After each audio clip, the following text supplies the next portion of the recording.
Hello? Hello, Jughead. This is Archie. Come over right away. It's a matter of life or death. Oh, relax, Archie. Attention, all true believers. Marvel Comics is on the air. A friend of the unfortunate, enemy of criminals. In reality, Dan Garrett, a rookie patrolman, loved by everyone but suspected by none of being the Blue Beetle. Boys and girls, your attention, please. Presenting a new exciting radio program featuring the thrilling adventures of an amazing and incredible personality. Faster than an airplane, more powerful than a locomotive, impervious to bullets. Up in the sky, look! It's a bird, it's a plane, it's Superman! 10, 9, 8, 7, 6, 5, 4, 3, 2, 1.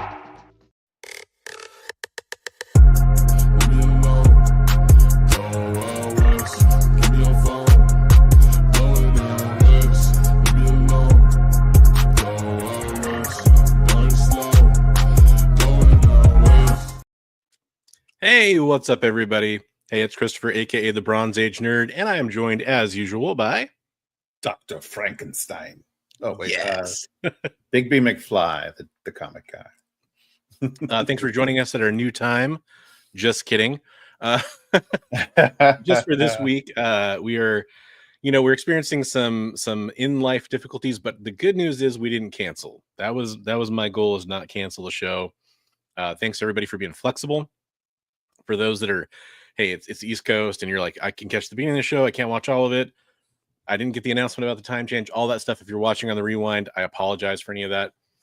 There was I don't want to say a medical emergency, but there was something that came up where my wife needed to go to a doctor's appointment.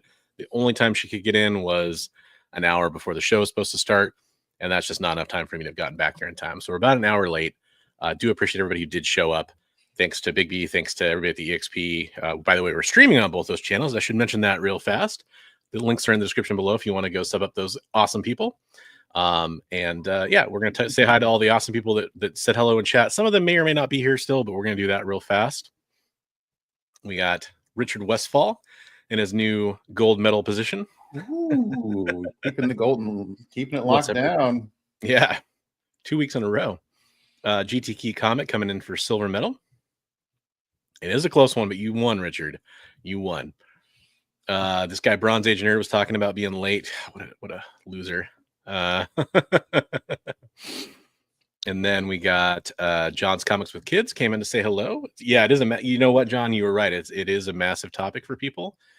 I do appreciate the kind words here. We are going. Hopefully, you get a chance to kind of come back and watch later if you kind of moved on to other things. Son of Crom coming in. What's up, Son of Crom? And we got Comic Tropes in the chat. We always love that. Thanks, Comic Tropes. Appreciate it. Preston just stopped by to say hello and leave a like. Hopefully he'll watch on the rewind. I know he usually does. We appreciate that, Preston. Thank you. Please do one opening dance scene. Okay, here you go.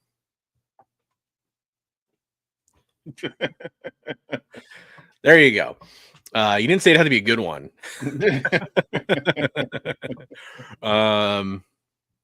Got Renegade Rants Comics in the chat. What's up, Renegade? John Stout. What's up, John? Hey, John, if you're still watching, I'll get down to the live chat that's really, truly live here in a second.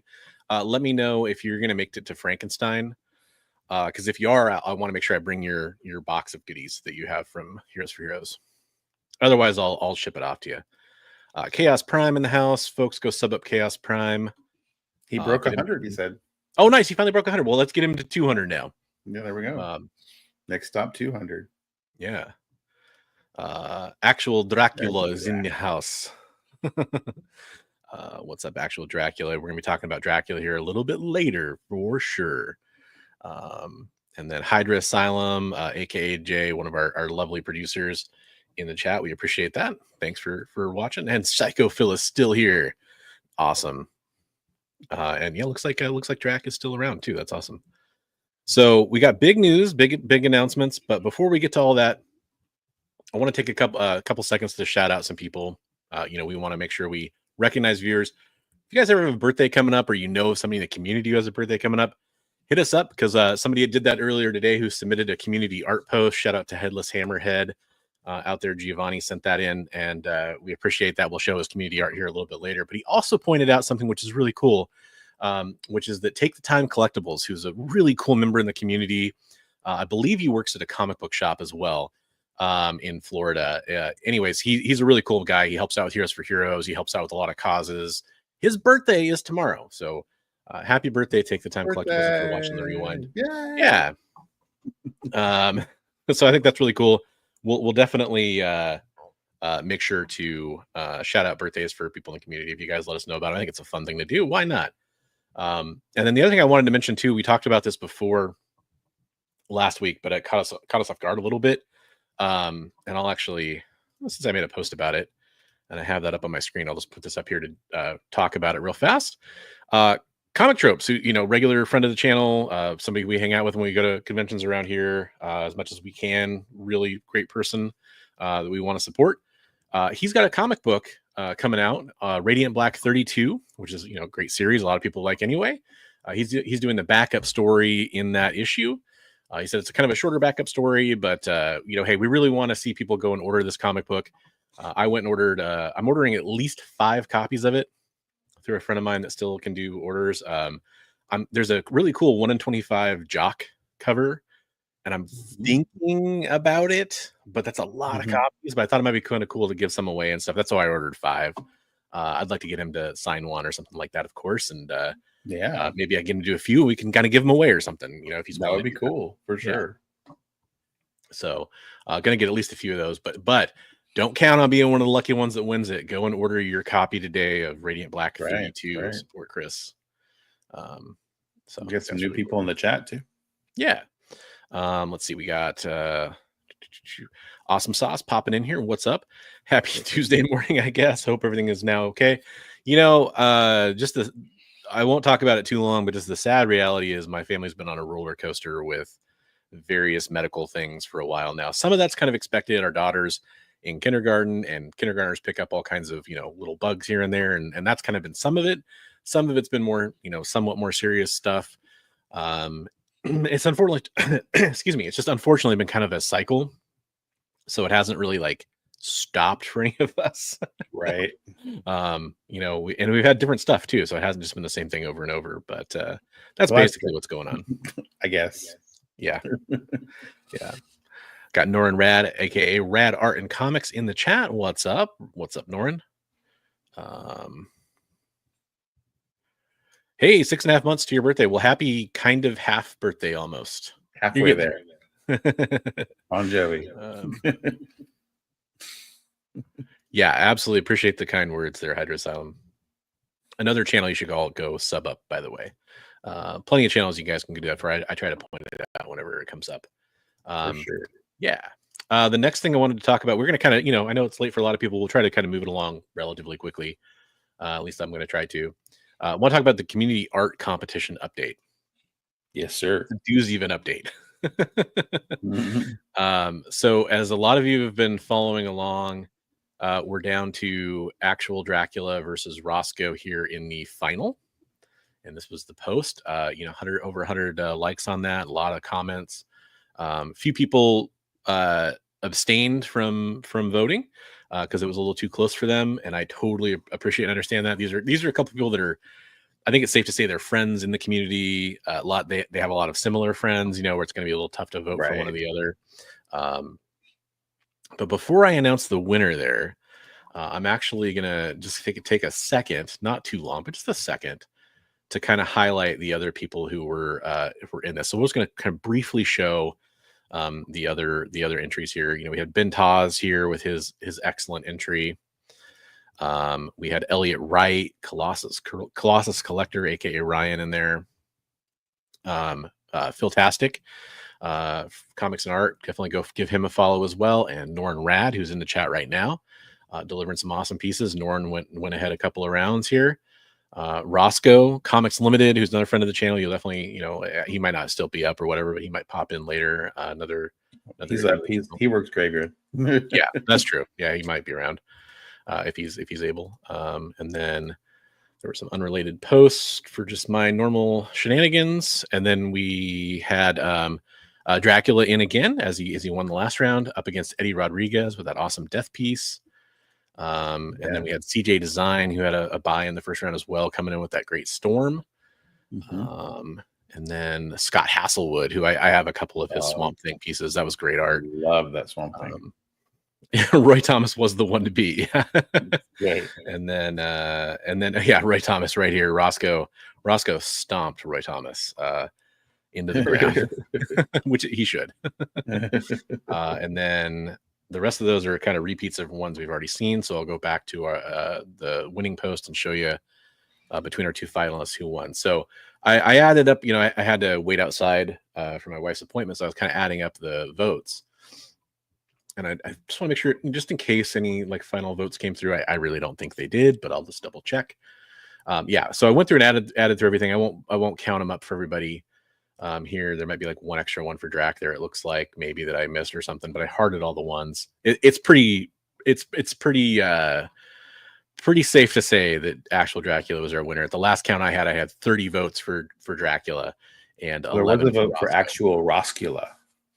I did not count that one because they were clearly going for both here.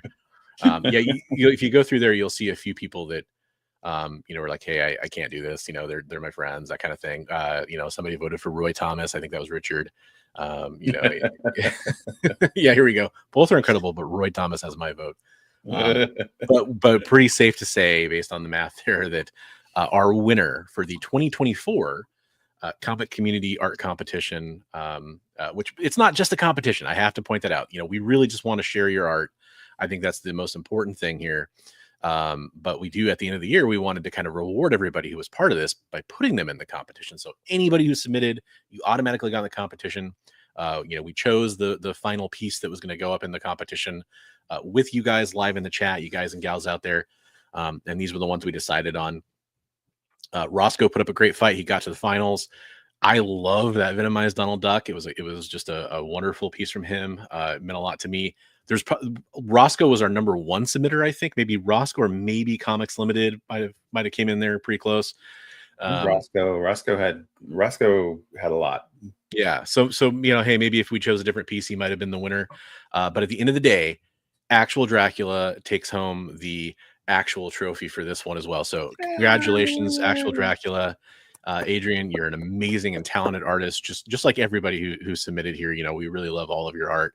And at the end of the day, the likes out there went in favor of Dracula, who just did this awesome Ghost Rider piece. It deserves all the love because he did such an amazing job on it. I love the burned edge look to it. I mean, that's just like chef's kiss right there, right?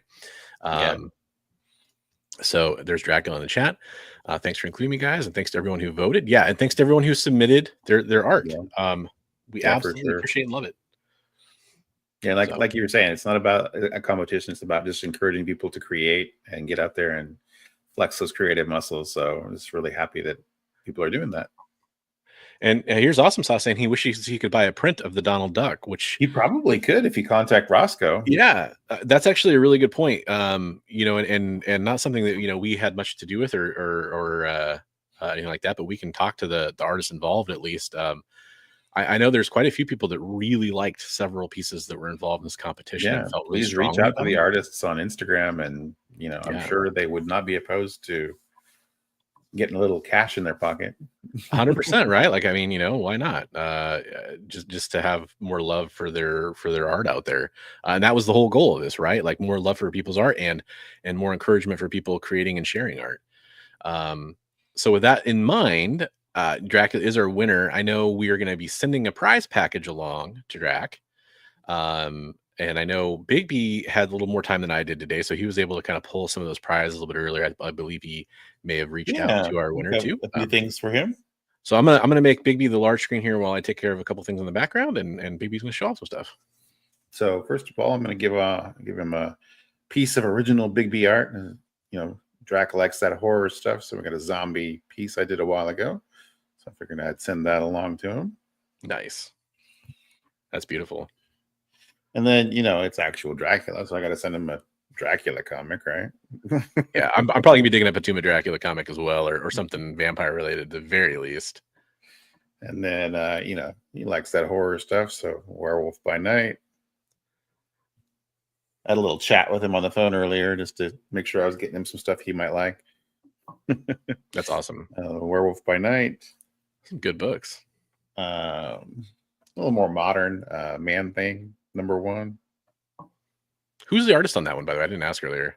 I am not Jam. No, it says Jam D. Mateus and Liam Sharp. So okay, not sure if that is the actual cover artist though.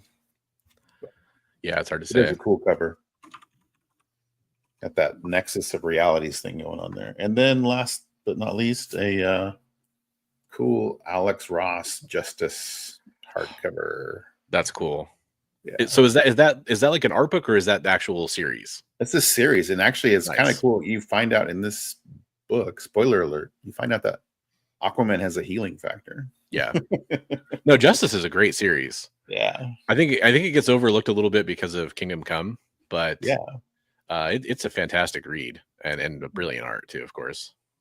Yeah. So be sending those things along. We'll get together with Bronze, and maybe we'll package everything up in one big bundle of goodness. And of course, we'll get you a Bigby McFly sticker too. You got to can't forget that. So I'll stick that in the art right now so I don't forget. I'm actually trying to remember if I actually have any Bronze Age nerd stickers left. I got to order some.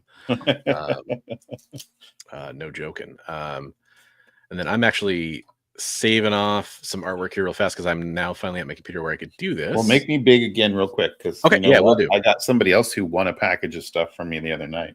Ooh, was somebody who like is one of your like key collecting friends, maybe? Yeah, one of my key friends in life.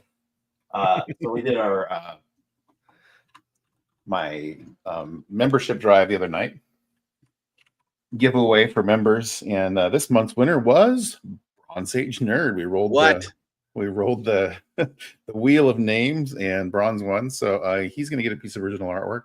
Oh, sweet! I did this one on Roscoe's channel.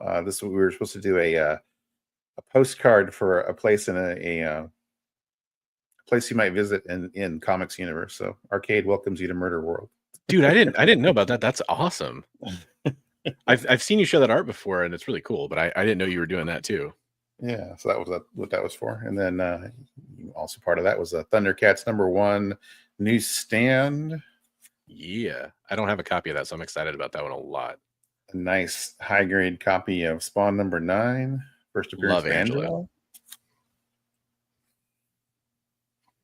Really Which, by the way, with all the stuff going on, kind of makes you wonder if Todd wasn't kind of right about the whole Angela thing. Right.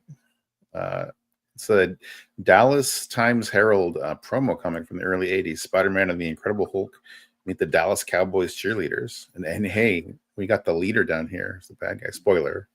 That's the kind of like fun novelty book that I kind of love. Yeah, no, and that is actually a fairly valuable book. These oddball promo books which are kind of hard to come by. So yeah, it's a really nice high grade copy of that. So, and then what we got? Proctor Valley Road 1 through 5. So number Nice. 1, number 2, number 3, number 4, and number 5. So packaging those, and Bronze said he already has those, I think. So we might be putting those towards Heroes for Heroes. Yeah, by the way, folks, anybody who wins Bigby's giveaways every month, if there's books that you're like, hey, I don't need it, or it's not something that I'm into or whatever, he has the option to roll it forward to Heroes for Heroes, which is really cool. Yeah, that is true for sure. Yeah. And then Travis helped me pick out a bunch of the books for the giveaway. He's like, let's do a really cool like 90s crossover thing. So we did Hulk Pit, which is by Peter David and Dale Keown, which is, if you know, Dale Keown got to start doing Hulk, and then he went over and did his creator-owned Pit. So it's kind of a cool. It's cool for that reason alone. Yeah. So Hulk Pit, Superman, Madman, Hullabaloo, Mike Allred. Yeah, Mike Allred. Yeah, that's good stuff. Spider-Man and Gen 13. Is that John Romita Jr.? This is Saviak. Is what it says Okay. on there. Yeah, I was thinking it looked like Dotson almost when I was first. Oh looking. yeah, now that I see it a little bit closer, I can see some dots Yeah. in there too. Yeah, Yeah. It's got a little bit of that going on, but that's interesting. Cool. And then a graphic novel, Daredevil Volume 1 by David Mack and Joe Quesada. I'm definitely looking forward to having that. Yeah, very cool book there. And then a really cool hardcover, Captain America Reborn by Ed Brubaker, Brian Hitch. So Yeah, cool hardcover. that's gonna be cool too. Timely too. Yeah, so I do a membership giveaway every month. If you guys want to sign up for memberships, it's cool. Every month on the 15th or thereabouts, we do a giveaway. So very cool. Well, thank you for the prizes, and I just do it to support you. Didn't expect to win, so that's really cool. Well, there's, right now I lost one, so we're sitting like there's just like 6 people on the wheel of names, or 7 people, 6 or 7 people on the wheel of names. So the odds are pretty good to win. Yeah. Well, and I always like make sure you get some really good books. And in addition to that, too, you also get there's a different level. So there was a different prize package with a whole bunch of comic books, like a really good stack, actually. Did another person one, too, which that was Dr. Plagueis won that one, right? Yeah. So there's 2 levels. There's the Key Collector, which is the $9.99 level, and then there's the Dollar Bin Diver, which is $4.99 level. And if you're at the $9.99, you get you're eligible for all the ones before, and then the Dollar Bin Diver gets the smaller one. So, but nice. Yeah. It's a cool thing we're doing. I'm having fun with it. I'm sorry, I'm just trying to get caught up with chat here. I know I'm pretty far behind, but Norin says that him, Naman, and K-pop all have birthdays in March, so that's coming right around the corner. Make sure you let us know like the week of, so we can shout them out. I think K-pop knows like everybody's birthday. I like had a conversation with her about that once. There you go. You got She's a good resource. Yeah, it was a tough decision for sure. Hydra Asylum couldn't vote. Yeah, a lot of Roy Thomas. Roy Thomas was screwed. Roy Thomas was the one to beat, though. Good point. 2 guys walk into a bar, the third one ducked. I love it. And then we got that print talk. A lot of congratulations for Drac. That's awesome. Richard points out, if possible, these artists should donate to Heroes for Heroes. I mean, that's a great suggestion. People that like their art, like yourself, Richard, or anybody out there, hit them up if you think that they should be involved in Heroes for Heroes. I know some did. There was a community art stream that Bigby actually led the charge on over on John's Comics with Kids channel, but Bigby was largely responsible for organizing it. Drac was on there, and so exactly. And Nora was on there as well, and myself, Ben Taz, Ben Taz. Actually, the piece we showed was from Heroes for Heroes for Ben. Yeah, I'm trying to remember who else was on there. Can't remember that guy's name. I'm sorry. Sorry to the people who I can't remember. Scott Hasselwood had donated his pieces too. Yeah, Scott donated pieces to the actual auction, right? Yeah. Or was that to the? No, he donated. They were sold on the art stream. Oh, on the art stream. Okay. Yeah. Right. And yourself. And Comics Limited. So Comics Limited. Definitely. Yeah. So yeah. Definitely an option for people. I love that comment though. Love seeing it. Yeah. I don't know, $1,000, John. Are you offering to buy one of the pieces? I'm not sure. He wants to buy that Ghost Rider piece. It's possible. I mean, it's pretty sick art. I just didn't know how to interpret that, so let me know, John. Nice. Richard won in the Philtastic. That's cool. Yeah. So that's how Aquaman grew his hand back. I think so, actually. Yeah, I think it is related to that. Awesome Sauce says Aquaman, the dude who talks to fish and has a wife that takes a crap in everyone's bed. Well, there's that. God, she looked good in that first movie, though. Right? Not gonna lie. Oh, John would say that was going to be Adrian's prize. Oh, well, you know what? If we get more channel members, maybe we could pull our resources. Let me put it this way: I definitely wouldn't be able to pay myself out $1,000 for all this stuff that happens here. But I love it. Yeah, Madam was on too. That's right. She had to bail, but she did do a piece that was part of that as well. Oh, that's right. That's right. Madam was on. Yeah. Mm-hmm. Well, I mean, a lot of artists were definitely involved with it, but I'm talking about the people that we featured in the community art competition. But yeah.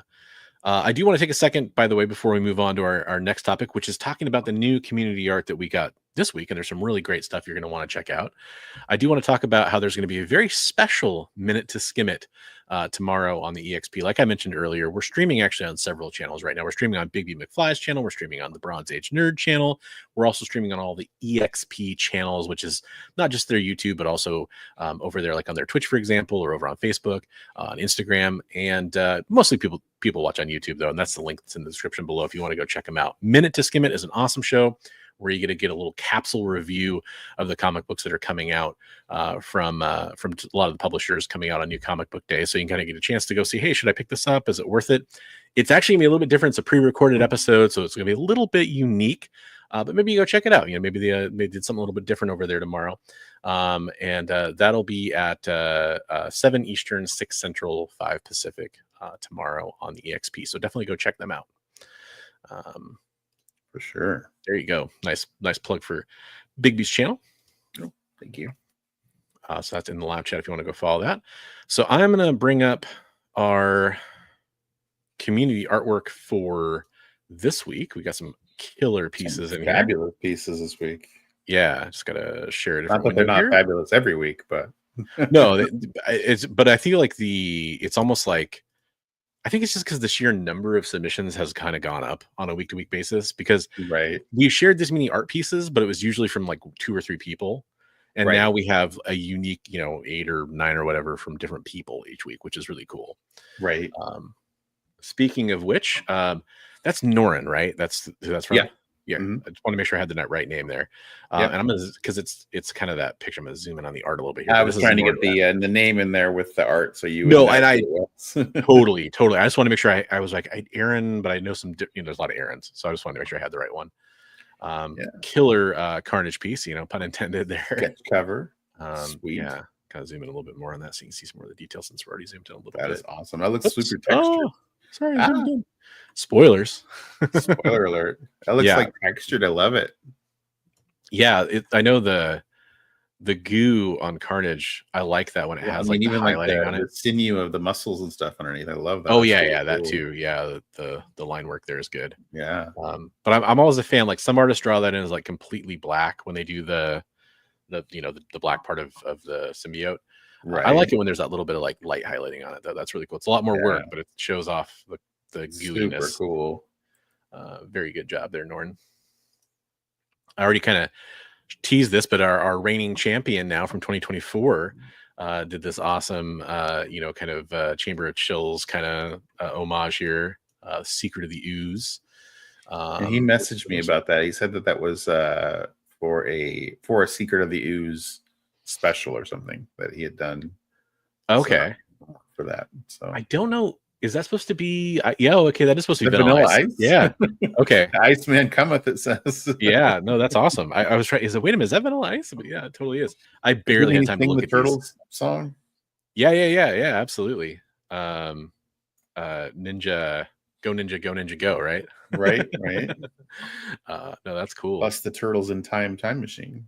Yeah, exactly. Got everything going on there. Very cool. We got Shredder, Toka, Razar. That's awesome. That's sweet. Wow, that's going to be a contender for 2025 right there. Yeah, I love it. It's very cool. CJ Design, like playing to his audience, knows you got to have a couple of Rogue fans here on the panel. At least I know you're a Rogue fan too, right? Yeah. That's very nice. But that's good job, buddy. I feel like and I don't know if some of these are maybe older or not. I'm not really 100% sure with him, but I feel like CJ Design's submissions are getting like I can see a difference in detail and stuff that's coming through him. Really cool.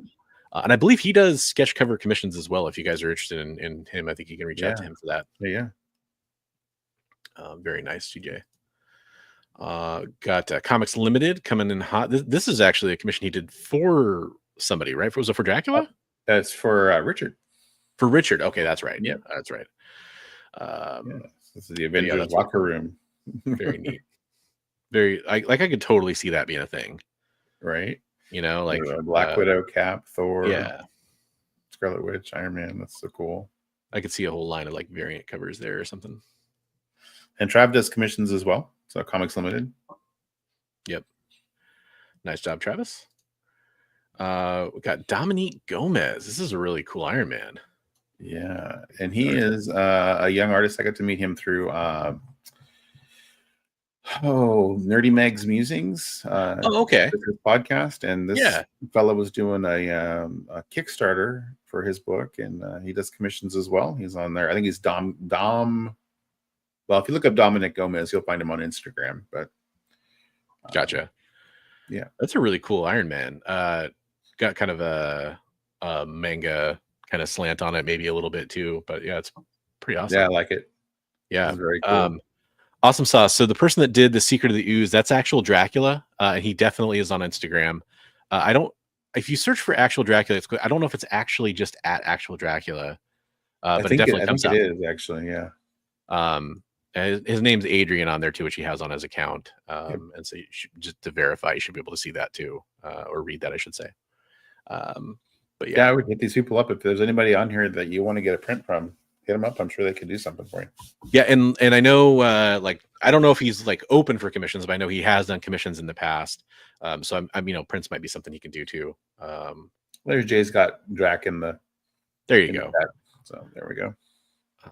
So this is Elliot Wright, who you saw his piece. So he was part of last year's competition as well. He's been a regular submitter. Awesome, Dr. Doom. Very cool. That is sweet. Yeah. Yeah, I love all the kind of he is space on it. LXST boy, like Lost Boy is him on Instagram. Yeah. Very cool. I don't remember like blank covers ever looking like that with that trade dress, like the approved by the Fantastic Four code and like the round. Know. That's interesting. Cool. Yeah, that's Elliot. There you go. So this is from Headless Hammerhead, who I mentioned earlier, doing an X-23. He did a few, like he did a Jubilee we showed last week. Mm-hmm. I think he's kind of doing the swimsuit special Jim Lee style kind of thing. Yeah, from X-Men. That's pretty cool. That's very nice. Yeah, nice shading. Yeah. And he I don't know if he's open for commissions right now, but he does do portraits. He specializes in pet portraits. I like it's very subtle. His shading is really subtle, but I like it. And then we got Nerdy Musings. We were just talking about him. Yeah. Doing again another timely one. I don't know if he did it because of the show being on right now, but Battle Beast. He did it before that episode. But nice. Yeah. Not to spoil anything, but Battle Beast was kind of in a recent episode of Invincible. I won't say more than that if you haven't read the comic or seen the show yet. He has his own book coming out, doesn't he? I believe he has. There's a Battle Beast. I didn't know about that. That's cool. Yeah. He's one of my favorite characters from that show, or from the series, I should say. Yeah. But yeah. Very fun. Yeah, is Michael Dorn doing the voice of him? The guy that played Worf? I don't know. I could see that. Yeah. I might be wrong about that, but I was like, I meant to look that up when I was watching the episode, but I just got too distracted by how good it was. James did a really good job on that, though. I think it came out really good. It's awesome. His ink work is really nice. Hey, who could have done that? We got a little Roscoe coming in here with a little Freddy Taz dash up. I wanted to say Taz up, but it doesn't really work. Awesome, man. I always love Roscoe's stuff too. One of pretty much all of our regular submitters do a great job. Not that our non-regular submitters don't do a great job. And Jay says it is Michael Dorn. Hey, there we go. I was right about that. There's some great voices in that cast. Yeah. It's a good job, Roscoe, as usual. And then we got Side Quest Comics. I'll zoom in on the art, but this is Side Quest Comics. Yeah. Is that an original character? Or? I think that's an original character of his own. Okay. Yeah. I could almost see this being like a Demon Souls video game character or something like that too. But just not saying familiar with if it is. Yeah. Very cool either way. Very cool. Wanted to kind of zoom in on this. I couldn't tell if those were there's like horns or wings or something on the helmet. That's pretty neat. Horned helm there. Yeah. Very cool. Hey, an awesome batch of submissions again this week, everybody. For sure. Just to remind you, if you want to be part of like the 2025, art competition, or really just the sharing of community artwork, all you have to do is submit that to myself or Bigby.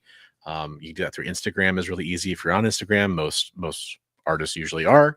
If you want to just hit me up at my email, it's thebronzeagenerd@gmail.com. You can definitely do that as well too, of course. I'm on Discord, Twitter, Facebook, Blue Sky, all those places. You can hit me up there too. You can hit Bigby up on at least most of those places. So if you can find either of us on social media, you should be able to hit us up. You can also just tag us on Instagram or something like that, and we'll hopefully find it. But you might want to DM it to us as well, just to be sure. Yeah, we'll do our best to get you on here. Yeah. And anybody who submits artwork, as long as we end up showing you on the show, the only reason we might not is if it's not appropriate to show on the air, which we've had that happen a couple times, in which cases I tend to show it off on my Discord server to at least get people exposed to it. But as long as your artwork gets featured one time throughout the year, we'll put you into the competition at the end of the year. So if we have 100 people at the end of the year, that'd be awesome. We'll start the voting nice and early and get everybody kind of up on the bracket. It'll be really fun. So love to see it. And again, it's not about the competition or anything. It's just about getting people to create, getting exposure for you as an artist, getting feedback for you and exposure from people. So yeah. The competition just came around from us being like, man, people are sitting on all this awesome artwork. We should like do something for them, just give something back. Yeah. Yeah. Sorry, Awesome Sauce. I mean, sexy is still fine. Right. If you can do sexy and not have it be explicit, that's the only difference. Yeah, and it is Michael Dorn. That's awesome. Thanks for the clarification on that. I was like, I swear it is, but now I'm gonna regret saying that because I'm probably wrong.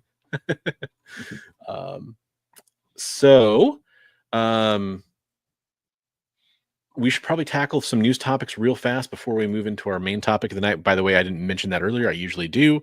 Our main topic tonight, if you know from the thumbnail or from the title, it's about what significant others think about your collecting. And I think that'll be really interesting to talk about. I got some feedback from some people. We can talk to people about it in the chat too. So kind of cue that up. Yeah.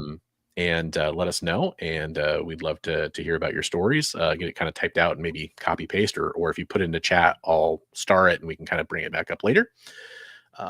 Definitely want to hear your stories. Would you be allowed to submit something on behalf of a friend as a surprise for amazing art that he's done? As long as you have his permission. Yeah, so it wouldn't really be a surprise. That's what I was just thinking about. We need their permission to share it. At least that's how I feel like it should be done. Mm-hmm. But if you want to say that you're doing it for them, like, hey, I'm just gonna do this for you because it could be fun, that would be awesome. As long as they're cool with it, I'm cool with it too. Yeah, for sure. I just don't want to be like, oh, hey, we showed your artwork. I didn't want that shown, or yeah. I mean, I think the chances that are pretty low, but it's still something I think we're going to be careful about, just because we wouldn't want anybody feeling like sour grapes about it or anything like that. Right. But let's kind of talk about some news. Some of this is going to be relatively quick. Some of it's going to be a little bit more of a deep dive. From Bleeding Cool, I just thought, there's probably a lot of news sources talking about this. I just happened to see it on Bleeding Cool. I know that I'm a huge Emma Frost fan. I can just go ahead and say I'm pretty confident. I bet Bigby is as well. Yeah. Yeah. One of my favorite X-villains, and then she's now obviously become an X-Men herself. But she's getting her own series again, which she's had one before. But it's Emma Frost, the White Queen, which is going to be launching in June with some pretty cool covers we can kind of check out here. Although off the top of my head, I know there's a Greg Land, Joelle Jones, Joshua Swaby, Mike Henderson, and Ricky Yagawa cover selection there. Some Emma Frosts from before, because those are exceptional X-Men. Yeah. Oh yeah, that's a good point. Yeah, good point. Exceptional X-Men. Okay. Yeah, probably just showing off. Maybe they're not giving them away yet. Yeah, there's some solicitations going to be coming out there for June. I don't think there's anything else in this article that really kind of goes into the details of the series, but it does, it should be pretty neat. I'm excited. Yeah. Ooh, so Richard, this is interesting. This is very interesting. By the way, hello to Comic Tropes. Comic Tropes, we were talking about you earlier. We plugged your upcoming Radiant Black again earlier. We kind of showed off that post I made the other day. And said everybody buy 100 copies. Yeah. Well, and I told people, since you're in the chat, I'll mention this again. I'm ordering several copies. I was kind of seeing if maybe I might be able to get you to sign them at some point, and we could do some giveaways on the show or something like that when they come in. if you're so willing. I think it'd be fun, but you might say no, and that's fine too. But Absolutely. told everybody we they did should do a probably little go dance order. at the beginning for you too. So Yeah. you'll have to watch that. I mean, we really, really, really went all out for comic tropes. If I do say so myself. So Richard disliked White Queen's relationship with Cyclops, and this is tough for me because people know I'm a big Cyclops fan. I actually kind of enjoyed it. I hated it at first. When at first I was like felt betrayed or on Jean's behalf at first, because it comes out of the gate swinging, where she's like dressed up as Jean in like the psychic plane, and it's pretty gnarly, but I enjoyed it as it kind of went along, because I think it explored a different part of Cyclops's character. It kind of helped cement this whole idea too, because for those that don't know, in the 90s, Psylocke had a huge crush on Cyclops. And obviously he's been with Jean, Madeline, some of these, higher level telepaths. And his relationship with Emma kind of cemented this idea that the telepaths just love Cyclops. Something about his mind. They've kind of tried to explain it with his powers, which I don't really enjoy as much, but his mind apparently is like very calming. It's like catnip for telepaths, basically, is what they say. So they enjoy being in there. He's got a sexy brain. Yeah. Which I always thought kind of made sense in a way, because they always made a big deal about Jean and Cyclops's like psychic rapport. And, obviously these things didn't really happen while Jean was properly alive. But let's be honest, she kind of dies a lot, kind of in her name with Phoenix and all that. Oh man, you're too kind. It was Patreon level dancing too. Wow. Too hot for YouTube. We did put our clothes back on though. I put the shirt back on. I don't know about the pants, but I never wear pants. I don't know what you're talking about. Not on stream. Why do you think I never get up to get anything? Emma Frost is one of the sexiest X-women. She's not Katie Pride, but she's definitely second place. I can respect that. I do too. I have that there's actually, if it's the same one I'm thinking of, I want to say they were Tyler Kirkham or something like that. There's one where Cyclops is kissing Emma and like Jean's in the background, and there's one where like Wolverine is kissing Jean and Cyclops is in the background or something like that. Right. Yeah, those are some fun ones. Those David Nakayama covers? Oh, maybe they are Nakayama. Maybe. Sure. They were unknown exclusives, I think. So that actually would track, because he did a lot of unknown exclusives. He probably still does. I don't really buy a lot of those anymore. But I like the one where it's Astonishing X-Men, where she's got her hands over his eyes and the red is coming through her fingers. Yeah. Hey, we can't have that kind of language on here. Comic Tropes. Come on, keep it clean. Winnie the Pooh. I mean, Donald Ducking over there. I was jealous of the kids that could do the Donald Duck impression when I was a kid. Yeah, I always wished I could do that. I do a lot of like, Yoda or Frank Oz style impressions, like Kermit, all that kind of stuff. But I can't do Donald Duck. I don't know. I always liked the relationship. I always thought it was fun.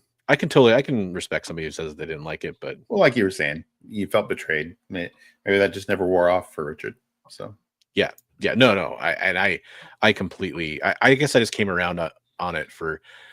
It made sense for Emma's character, and I was like, okay, and I think that's kind of the angle I approached it from, and then it kind of made sense for Cyclops's too in the end too. Let's see Richard's here. He's a very loyal person, He still wants justice for Dexter. So, I mean, so am I. to be fair. So you know what? This is gonna be kind of a weird one because of the weird stuff I was dealing with. I pulled this article because it looked cool. I meant to read more of it and I didn't. Hopefully, Bigby had a chance to scan it a little bit more. I didn't. I just looked at it and I was like, "Oh, that sounds interesting." Right. And so I'm sure they're probably not going to really go in depth in it because it's going to be a storyline, right? Well, so Tom River was talking about a grand unified theory for Scott Summers and Jean Grey. This is from I think this was Rich, right? Yeah, Rich over at Bleeding Cool. But Tom's been talking about stuff in his Substack a bit about upcoming storylines, and it's kind of, it's been interesting to get kind of a peek into that stuff. I thought this was fun because of the Emma article and what we just talked about with Scott and Emma. I thought this was kind of yin to the yang there, so to speak. But there's apparently going to be kind of a diving into their relationship. And again, I wanted to kind of read through his most recent Substack. I didn't, but he was asked a few months ago, you mentioned your grand unifying theory for Scott and Jean. I was wondering and hoping if we will learn it in the books soon. And Tom replied, yes, you will, at least the essence of it. It's in a story that'll be solicited for June, which is kind of interesting with the timing of, we know the Emma Frost book is coming out in June as well. But it's a particular project that we haven't entirely announced yet, so I can't point you directly to it at the moment. He also recently said, but I think I'd be more likely to do a Scott and Jean project set in a here and now than to do a follow-up of sending them into the future as the Slim and Red thing, which took place in the Adventures of Cyclops and Phoenix and the Further Adventures of Cyclops and Phoenix, where they go and kind of help raise Cable in the future, which is it's a cool storyline, by the way, if you're into any of those characters. So, which is going to be in X-Men 97, right? Yeah. They talked about they're going to try to cover because we see kind of the beginnings of that storyline kind of start to unfold at the end of X-Men 97 season 1. Jeez. Oh no. To do a Donald Duck, I cannot do one, but like that's as much as I can do, man. I used to be able to, but I'll probably end up choking on spit. Let's try here. All I could do is like angry Donald Duck. There's an essence of that in there. That was better than mine for sure. I'll probably mess it up now, but I mean, if you want me to do like a Kermit the Frog or something, I can kind of a little bit of that, but that's a little nasally right now. But yeah, I'm more of in that kind of wheelhouse. But yep. Buddy, well, you're very welcome. Nothing like dancing like monkeys for your amusement. What can we do? Dancing monkeys here on the stage. Quite literally at times. No, I love it. I appreciate it. Yeah, Scanny Sun, exactly. The whole thing is awesome.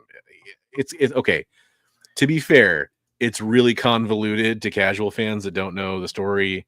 It's convoluted to fans that do know the story. Rachel, like Mother Ascani or whatever in the future. Yeah.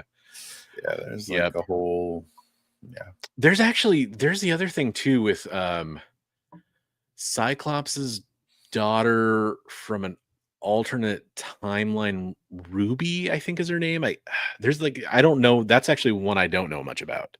I need to dive into that. But he has an alternate timeline, maybe not an alternate timeline, but an alternate universe, alternate reality version of a daughter too that's out there. I cannot remember who the mother is, but I don't think it's Jean. So there's some interesting characters going on there. Oh man. Yeah, we're used to we should be, especially with like Marvel or DC continuity, especially. Who's the best field leader in Marvel? Who's the second best?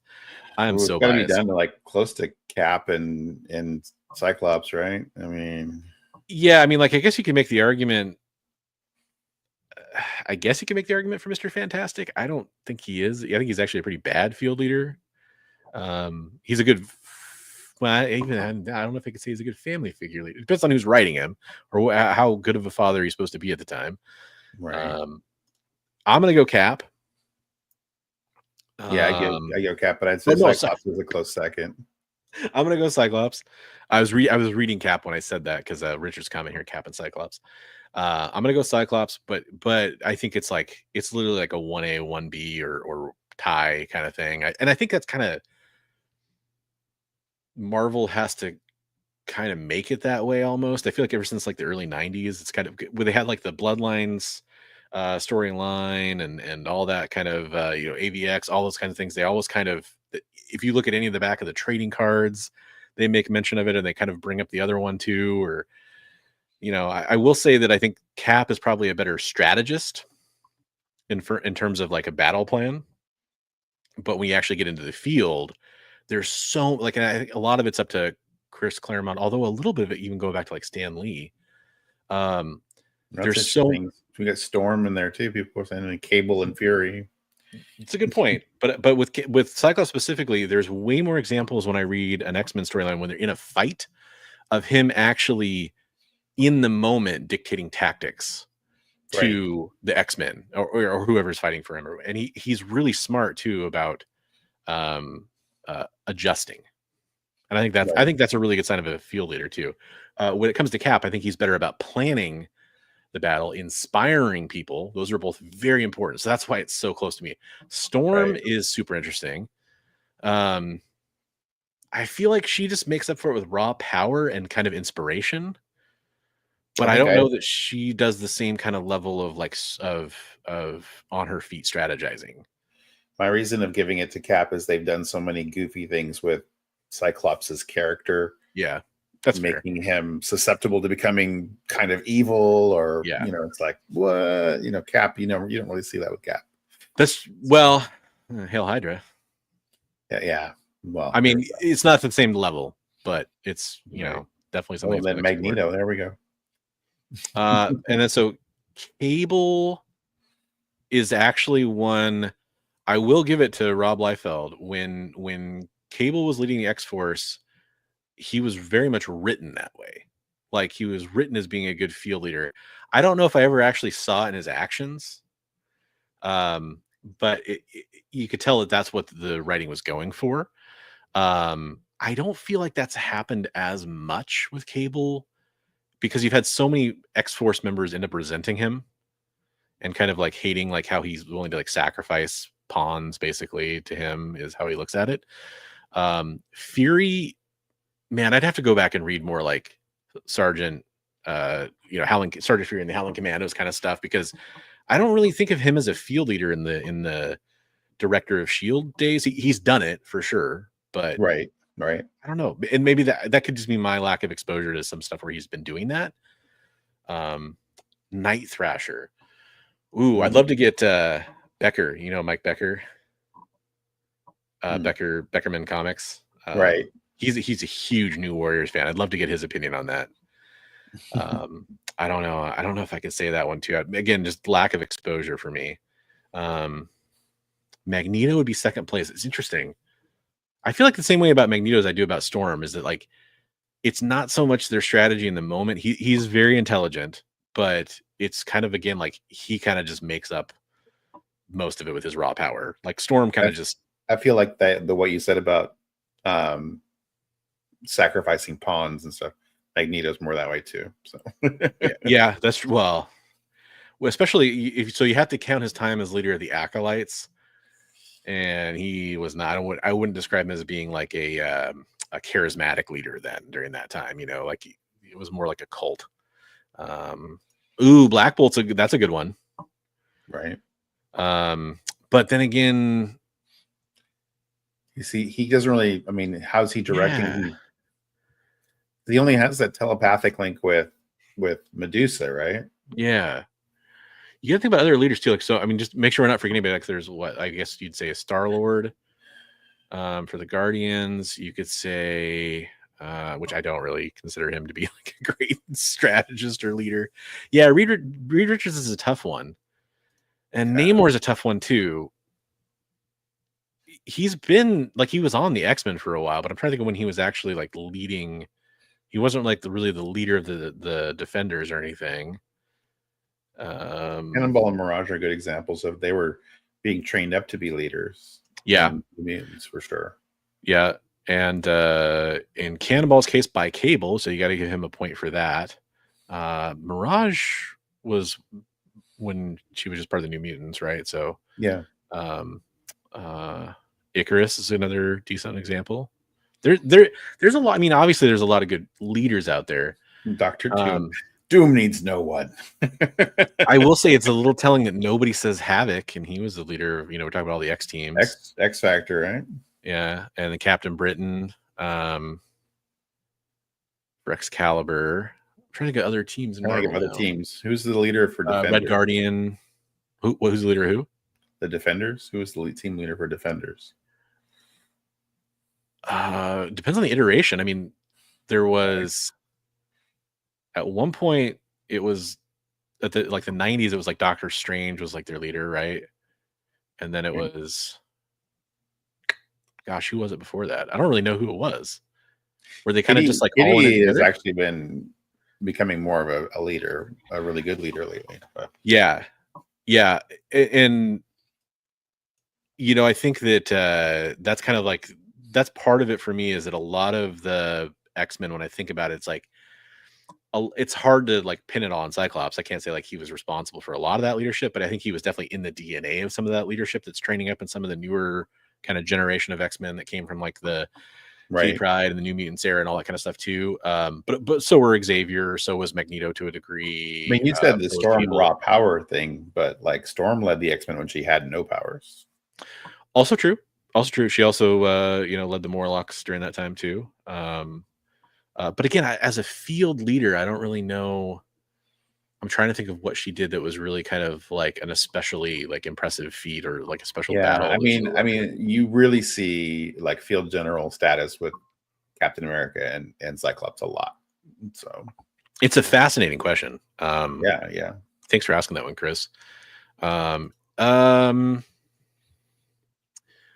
it Miss Marvel? Champions. Again, it's which iteration, right? Sydney Sweeney. Sydney Sweeney, great field general. He knows what's up. The resemblance is uncanny. Young Kang on the Young Kang on the Young Avengers for some reason does not roll off my tongue. What was he called? That's Iron Lad. That was his name. Yeah. Yep. Man, there's got to be other ones. There's like some other cosmic forces I feel like I'm ignoring here. I mean, Cosmic Surfer. I mean, Surfer. He's usually so well. I'm thinking of like some of the alien races. Like you think about like there's you could say Gladiator on the Guardian or on the Shi'ar Guard, right. Imperial Guard. That's what I meant to say. You could say like some of the Kree forces have had different leaders over the time, like Captain Marvel, Marvel, Warlock on the Infinity Watch. There we go. Oh, good point on Heather Hudson leading Alpha fight. You could also say her husband too, but I'd actually argue that Heather Hudson was a better leader, so that's a good one. Heather was. I really actually enjoyed Alpha Flight all through its trials and tribulations. I read that whole series. Yeah. Warlock and the Infinity Watch; those are good ones. Mm-hmm. Both of you guys for pointing those out, as Rad says, Jinx, which is a good point. I don't want to highlight just one of them. You guys both said it. But yeah, I think you guys are right. I think Sydney Sweeney gets the nod. That's who it really comes down to. I would follow her. I would follow her anywhere.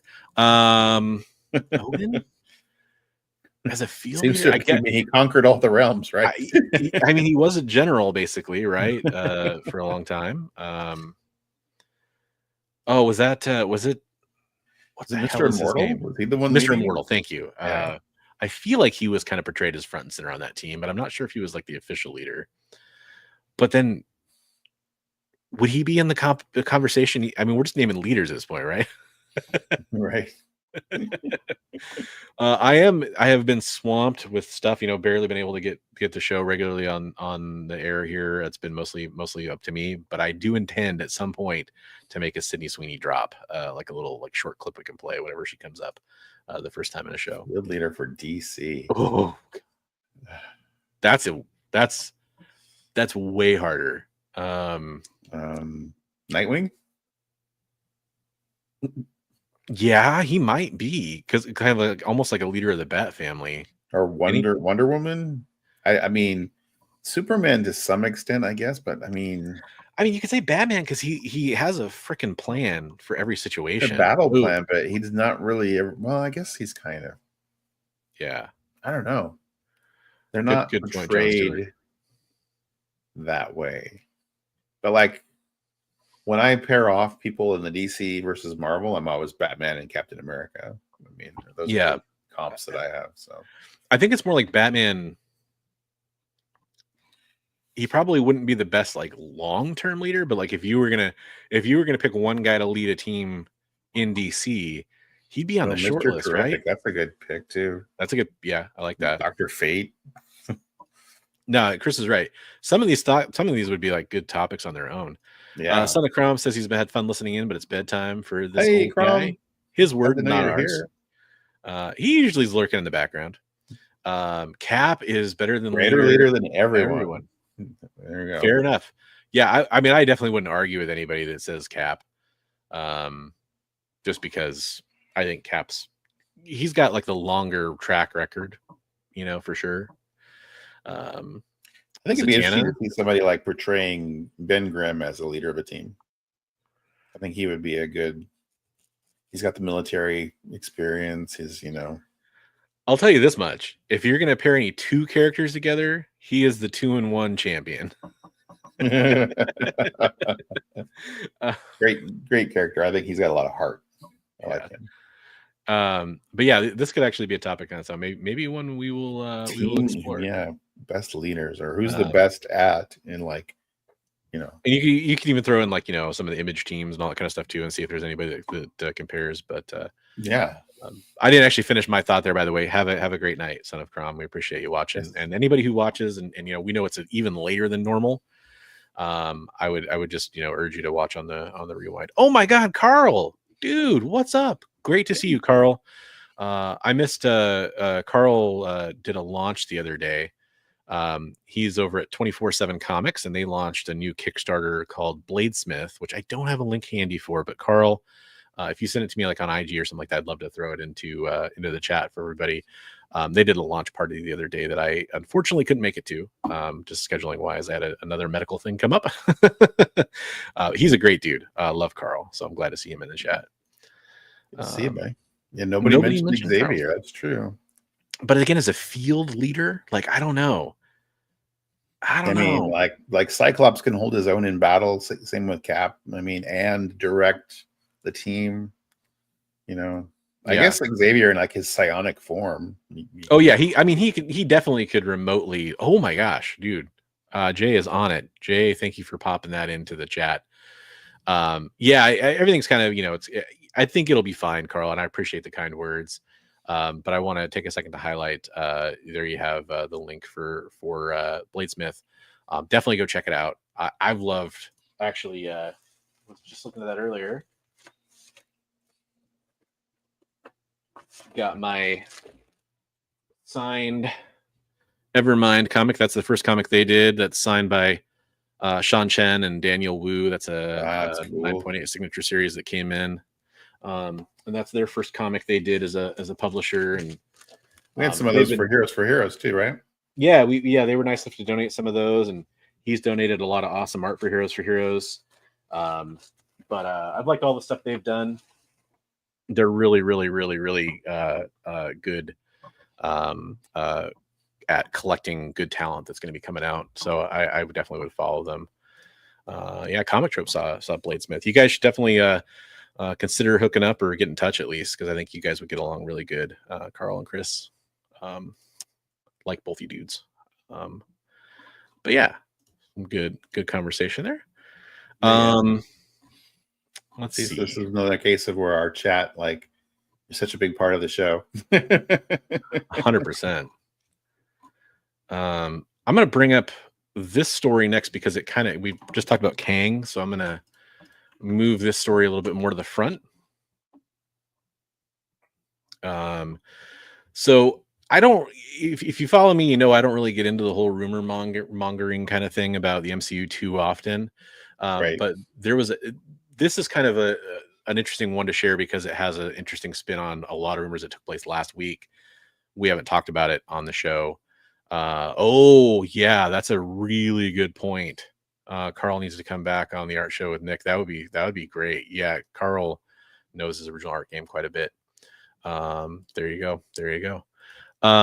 So there was a lot of rumors that Kang was going to return to the MCU because obviously there's a lot of stuff with Kang that just got left in the lurch, basically, with the whole stuff going on with Jonathan Majors, who had his own kind of legal and domestic troubles outside of the movies, obviously. But the latest rumor that kind of spun out of this is that we could be getting I don't know if you guys watched Severance. It's a really great show on Apple TV. Really love that show. I'm addicted to it. Got my wife into it recently. But one of the stars of Severance is kind of one of the people that they're kind of looking at possibly coming in to play the replacement for Kang. I think his name is Tremel Tillman. I'm sorry if I'm mispronouncing that. But I will kind of go into just, to kind of source this. By the way, this is from comicbookmovie.com. So there's this guy, Jeff Snyder. He's kind of one of these people that does a lot of MCU rumor stuff. And this is kind of why I stay away from this stuff for the most part, because they're wrong as often, or maybe a little bit more than they're right usually. Mm-hmm. He's one of the bigger names in that kind of game. He has a show called The Hot Mic. But according to him, they are going to bring Kang back to close out the stories, not with Jonathan Majors, though. And that's kind of the spin on this. And that he said that there's been some talk of Tremel Tillman, again, I'm sorry if I'm mispronouncing that, who's the actor from Severance, who plays the character Milchek on Severance. Yes, exactly. Thank you, Figure Drawing. He is wrong a lot. That is a very, very, very good point. And that's why I don't really kind of cater to this stuff very often. But there's a lot of talk about it. And so I just thought I'd throw this out there. I do think that would be a great replacement. There's a lot of people I've heard suggesting that could replace Jonathan Majors over the time since that whole thing happened with him. But I think it's kind of one of those things where there's these top 10 lists now of stories that never got finished in the MCU or never paid off or never came forward, which obviously some of those things are sometimes better left to kind of marinate for a while, right? Sometimes though, it's like, hey, whatever happened to what was the point of right. And I think that's true for this too. So, or they can pay it off like how many years later? That's what everybody's saying. The new Captain America movie is the payoff of the Incredible Hulk movie with the leader, the original one. Okay. Yeah. Exactly. I haven't seen it yet, by the way. So, don't worry about any spoilers, folks. For me, I haven't even seen the new Cat movie. I want to watch it. I know a lot of people that I trust are telling me that it was pretty enjoyable, so I want to watch it. But yeah, and a bunch of people saying it was terrible, and then a bunch of people saying it's great. So yeah, seems kind of polarizing, I guess. But right. Yeah, my sources tell me is my least favorite thing in media. I completely agree with you, Richard. And Figures kind of got the same kind of I think notion that I do there. But we were talking about Kang, so I just wanted to mention that real fast. Before I mention the next topic, I want to talk about another show coming up on the EXP. Folks, remember, we are streaming on multiple networks here. We're streaming on my own network. I'm the Bronze Age Nerd. We're streaming on Bigby McFly, who's over here now, so I got confused. Bigby McFly, the comic book guy, has channel as well, which you definitely want to go sub him up and follow him. His link's in the description below. We're also streaming over on the EXP, which we were just talking about, the original art experience with Nick Barucci from Dynamic Comics and Dynamic Forces. He does that show every Friday. But I want to talk to you about another show coming up tomorrow on the EXP, and that is going to be Welcome to Wonderland at 8 Eastern, 7 Central. At wait a minute. Actually, I think that's the one that's at 7 Eastern, 6 Central. I think I did the time screw up there again, which I always do. Oh, good. We forgive you. Nope, it is 8 Eastern, 7 Central. Okay, I just want to make sure I reread my notes here. So I have a little note that tells me, and every time I misread it, I think it's in my head now. Hopefully they forgive me. But hey, if you want to go watch Welcome to Wonderland, which is a comic book claim sale, they feature a lot of new comic book day comic books. So if there's something you missed or you didn't order on FOC or you didn't have it on your pull list at your shop and you want to get a second chance at it, that might be a good show to go check out and follow. And then they bring out some back issues by request and that kind of stuff too. So check it out. That's actually I forget the gentleman's name, but it is one of the writers of Cult of Dracula as well too. Speaking of actual Dracula being in chat earlier. Right. Totally butchered that. There you go. Rich Davis. Jay's coming in to save my bacon here. Yeah, Cult of Dracula and Prometheus in Chains. So there you go. But yeah, definitely check that out. And then so let's see, what should we talk about? Probably not going to bring up all these news stories. Might save some for next week, which is fine. Some of these are sometimes better if we have a chance to kind of see if there's any follow-up stories. I thought this one was really interesting. Did you watch any of the Arrow stuff, Bigby? Not really. No, I heard it was pretty good though. Okay. I was, to a certain point, I watched all the CW stuff. And then I kind of dipped out of most of them as they got kind of further along on the shows. Except for the crossover things they did, I usually kind of check back in for those. But the first season of Arrow I thought was amazing, and I thought Stephen Amell did a really good job, as well as everybody in that show. And honestly, the second season and third season weren't bad either. The first season was just great. Kind of a modern take, or at least modern at that time, take on Green Arrow. I guess the only thing that bothered me is they didn't just call it Green Arrow. That's kind of one of the weird things that but Stephen Amell actually, I kind of give him some props for this. He kind of came out, he had a few things. This is also from comicbookmovie.com, by the way. He had a few things that kind of, there's some stuff came out about him, about his time on the set of Arrow, and how he might have been a little bit of like, I guess the best way to put it is kind of like a diva. Is he the one who got upset about them calling him a brony a little while ago? Yes. That he was going to a convention with his daughter. Yeah. Which, I mean, I kind of see both sides of that too, or whatever. The biggest thing that he actually got kind of in hot water for recently was during the SAG-AFTRA strike. He kind of made some comments about being upset about it because he wanted to get back to work, and he wanted to be able to promote a show he had coming out, which I cannot remember the name of it to save my life. It's a wrestling show, though, that he had coming out. He seems like kind of a guy who, maybe needs to heels. Thank you very much. Like the play on the term from wrestling, being a heel in wrestling. That makes perfect sense. That's cool. That like combined all those messages in my chat. That's really interesting. That is from JR producer in the background. Appreciate that. He did get called Green Arrow by CJ. He got called Green Arrow, but they still didn't change the name. For some reason, it always bothered me. And yes, Legends of Tomorrow was probably one of the better shows out of all of them consistently. Which I loved it when they brought like Brandon Routh in as the Atom and everything. That was great. But he did kind of walk back and have some kind of, I don't know, reflection on his personality, his attitude, and how he kind of came off and some of that stuff. He called the SAG-AFTRA strike a reductive negotiating tactic and myopic. And then reflecting on that, he said, "Not everything that comes to my mind should be spoken into a microphone. I still think that striking is a nuclear option. That was the point that I was trying to make. I just think I need to be a little bit more patient. I don't subscribe to the whole idea of you're an actor, stay in your lane, but I think that I need to do a better job of really thinking about what I say publicly and the potential impact that it could have. It felt like the world was ending," he noted. "To be at the eye of the internet storm like that, everything is really small and you feel like everyone's looking at you." And you know what? I just thought that was kind of big of him to like say that and kind of come out with that. Right. Mostly because I was a little critical of him, not really out loud publicly, but like in my own head when he said some of these things, or kind of some of the stuff came out. But at the same time, like, I like to see people acknowledge that kind of stuff, because I think it helps other people when people admit to their mistakes. I think it's kind of good. Right. We're human, right? Yeah. So I thought it was kind of cool. Kind of a weird little story, but there you go. Figure Drawing wants to know, have you seen the J. Scott Campbell Magic 1 and 2 covers? He's slipping. Number 2 is especially bad. Hate to see it. You know what? I'm gonna see if I can't pop up that cover real fast, because I'm curious. Number 1, is that the one where she's like gets a downward shot of her? Is that? Maybe that's not the one I'm thinking. I mean, there's this one. I think that's the Magic 1 cover he did. This is I actually would give him credit for this, because he did this set. I ordered a set of these.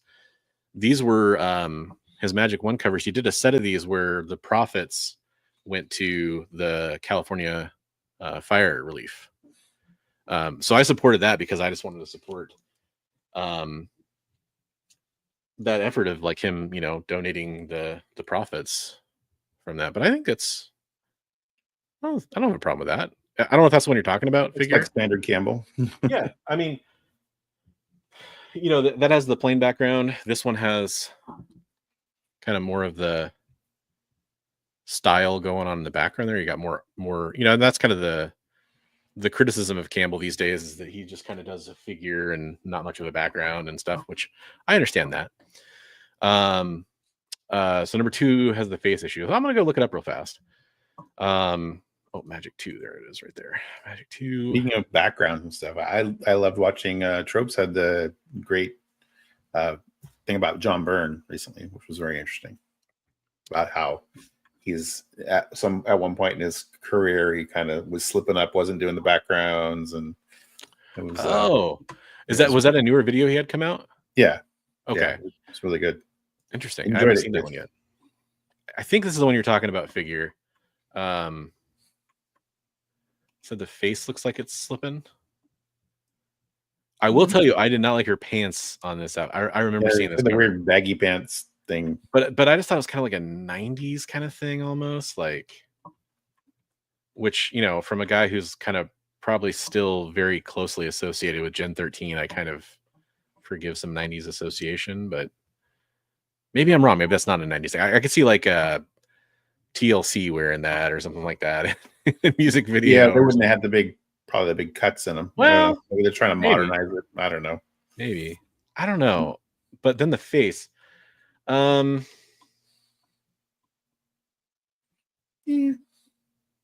I actually I want to say in a way The eyes look a little bit off.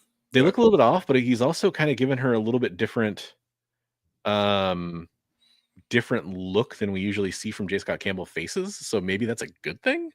I don't know. I guess.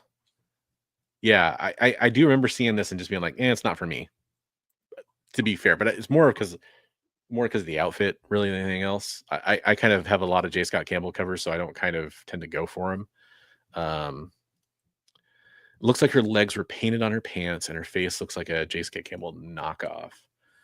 You know, it's funny you say J. Scott Campbell knockoff because there's like some artists like John Royal, Paul Green. They kind of almost do like a copycat style of J. Scott Campbell in a lot of ways.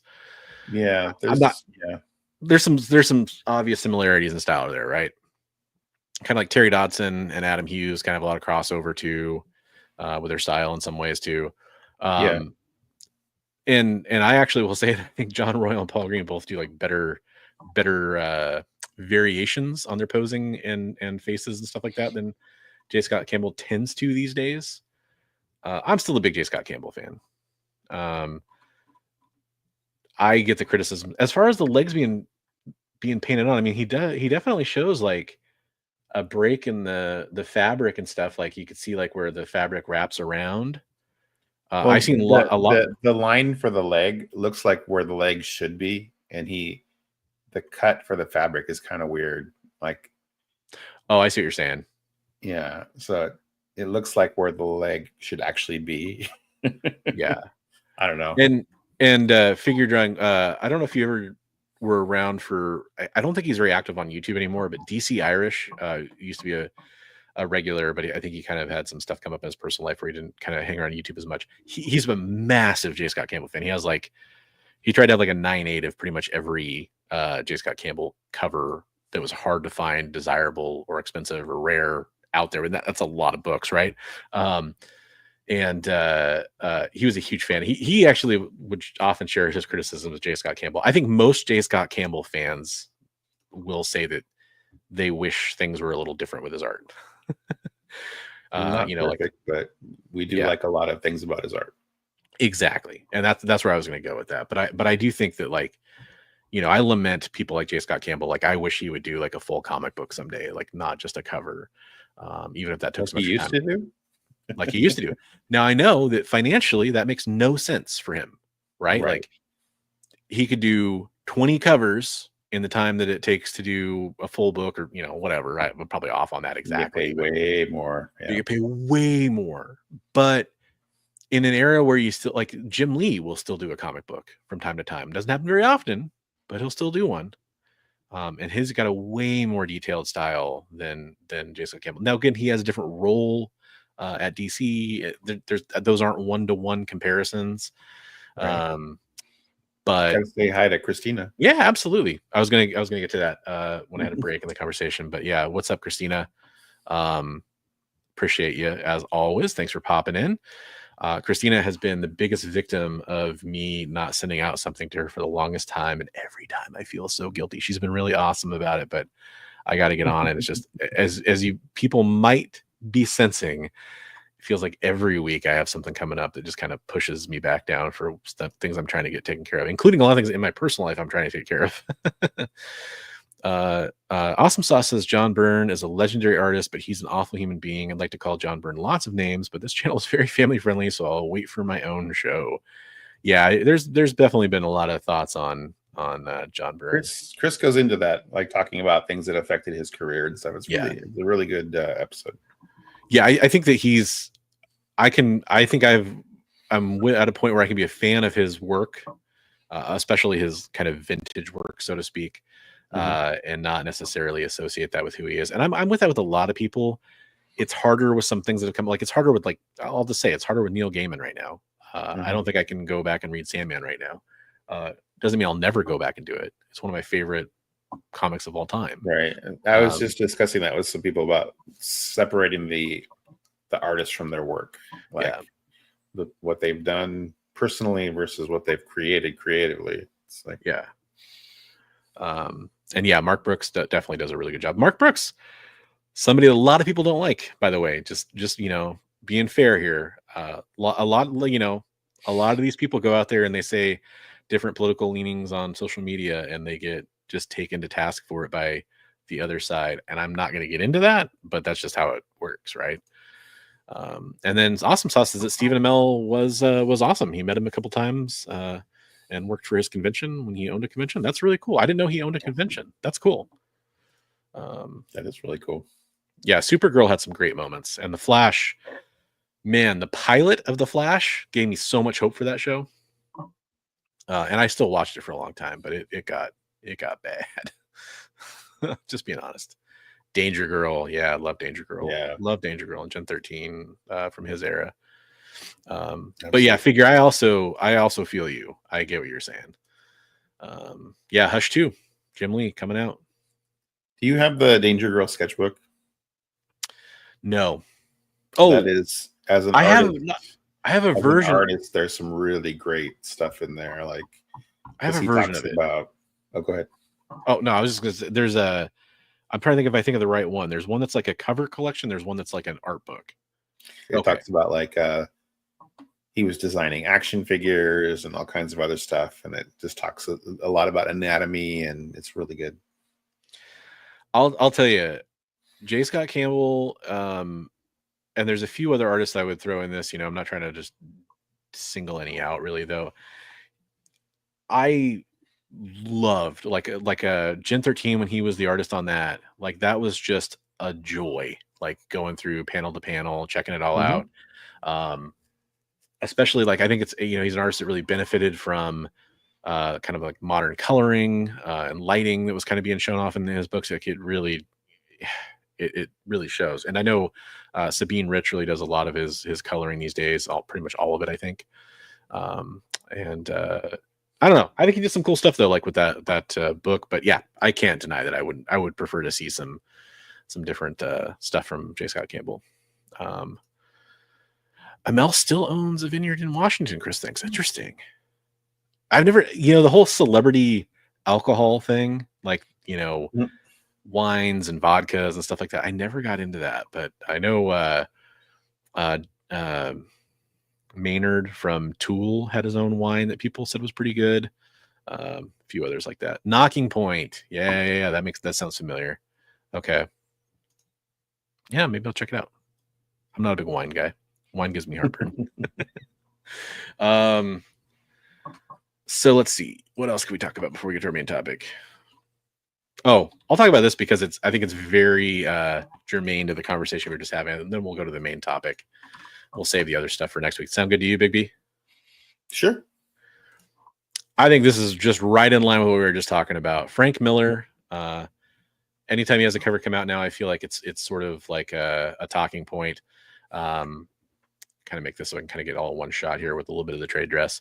This is a new cover he has coming out for Amazing Spider-Man 70, Black Cat. And this is an interesting one. A lot of people, his Wolverine cover, was it was it a Sabretooth one he did too that was kind of in the same vein? Yeah. There was a thing. Yeah. Yeah. So it's interesting.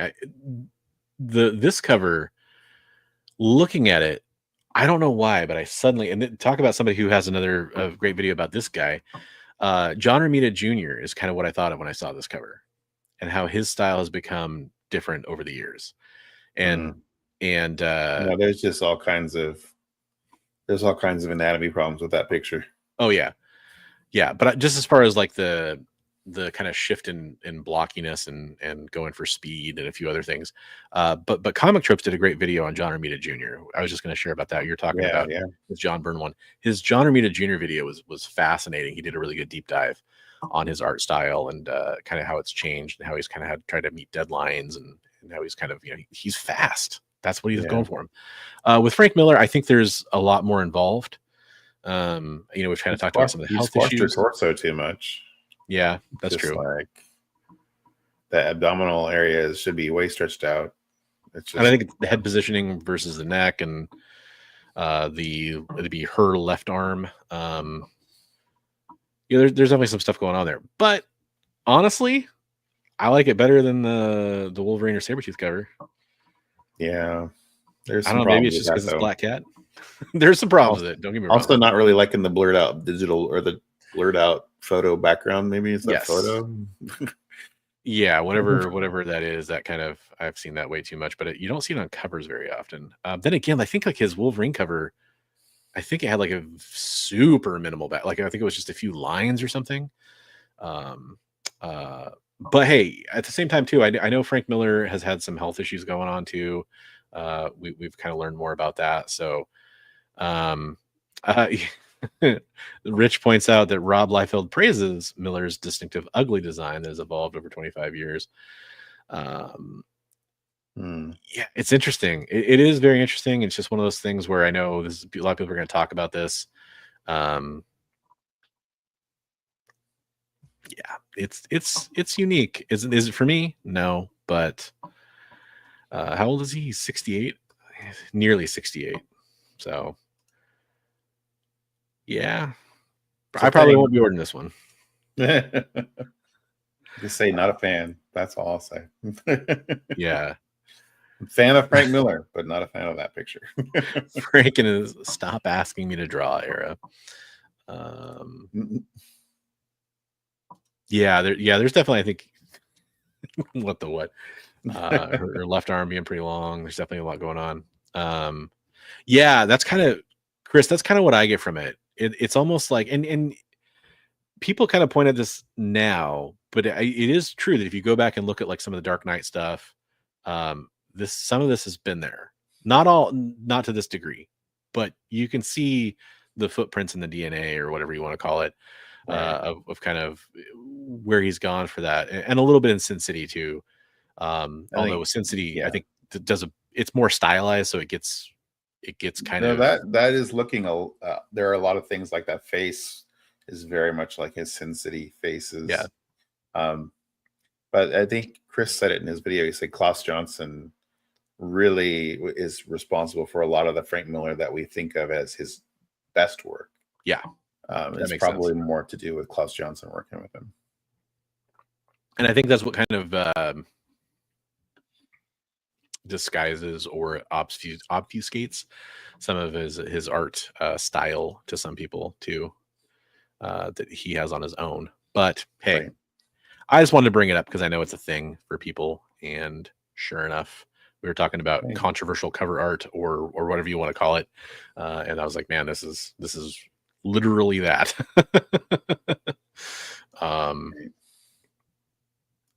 Let's see here. I want to bring up this real fast because we're going to move into our main topic for tonight, folks. For people that are like, are these guys ever going to talk about the thing they're supposed to be talking about? That thing? I mean, we are, as a matter of fact.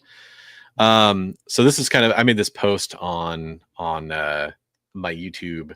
I think they just call it posts now. It used to be the community tab.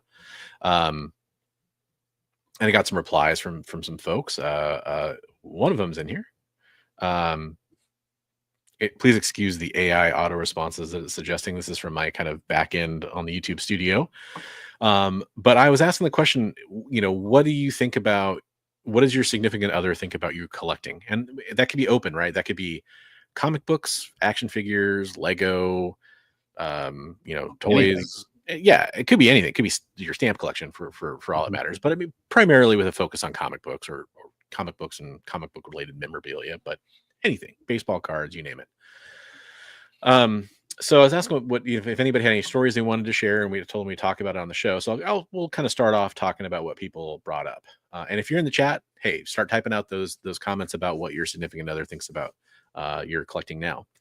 Yeah, and if you're wanting to kind of share those, that's fine too. Jay, Richard Westfall, who's in the chat right now, can I zoom in on that a little bit and make it bigger? Yeah, I can do that. Okay. Sometimes that doesn't work very well. This does. Richard says, nope, no issues here. Actually have the complete opposite, as Lily is very supportive of it being collecting.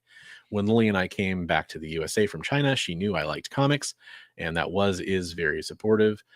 She knows it keeps my mind off of stressful situation, and it's a nice distraction. She was very supportive when I wanted to help volunteer for Heroes 2024 and donated money herself. I've tried giving her books to read, but has no interest in the hobby. She will, however, watch every Marvel TV show and movie with me. That's really cool. That's awesome. Yeah. So very cool. Thanks for sharing that, Richard. Yeah, that I think I can relate to that quite a bit. Friendly neighborhood linguist, which is that's an easy thing to say, but it's a really long name on YouTube that it looks strange at first. But it's just friendly neighborhood linguist. I think it's because neighborhood has the British kind of spelling there. My wife is very supportive, but she did encourage me to downsize my collection because we were running out of space in the house. I've been steadily working away at it for a few years now, and I have to say it's been beneficial. My collection is now much more focused on quality and things that are special to me. That's really cool. That's a good statement. Yeah. I think that's something that is a very positive and healthy thing. Royal Fizbin came in and said, no, if anything, I am the one who keeps my collection size small. I hate stacks and stacks of books. At this point, I just have 2 books on my pull list at any given time. Right now, just one, which is Transformers, which is, by the way, I was just reading Daniel Warren Johnson's Transformers last night. I love that series. So there you go. So that's kind of what our audience had to share. And then we had a couple comments just come through. I want to make sure I highlight those as well. Renegade Rant says, my ex wasn't into me collecting, but she liked to collect other dudes. I'm sorry to laugh at you, but you made a great joke there. Psycho Phil says, I buy comics. My wife buys shoes. We both buy vinyl. It works for us. That's actually really interesting. I gotta hit you up sometimes, Psycho Phil. Psycho Phil's over on my Discord server. And so I know I can get a hold of them pretty easily. By the way, if you want to join my Discord server, hey, the link's in the description down below. Love to chat over there. Bigby and I are both in there. Yeah, vinyl collecting is very fascinating to me. So it's cool that you guys both do that. I'm curious, like, what you're hunting and all that kind of stuff now for vinyl, but that's cool. It's cool that you both have a collection that you can kind of respect that what you're doing, and then you do something together. I think that's really neat. Pat Scott says, very supportive wife. I got her into Amanda Connor art.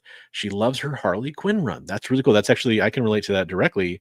I got my wife, one of the first comics, like traditional American comics that she sat down and read was Amanda Connor and Jimmy Palmiotti's Power Girl. And she thought that was really cool. She liked the kind of humor, lighthearted with action and Amanda's art and everything.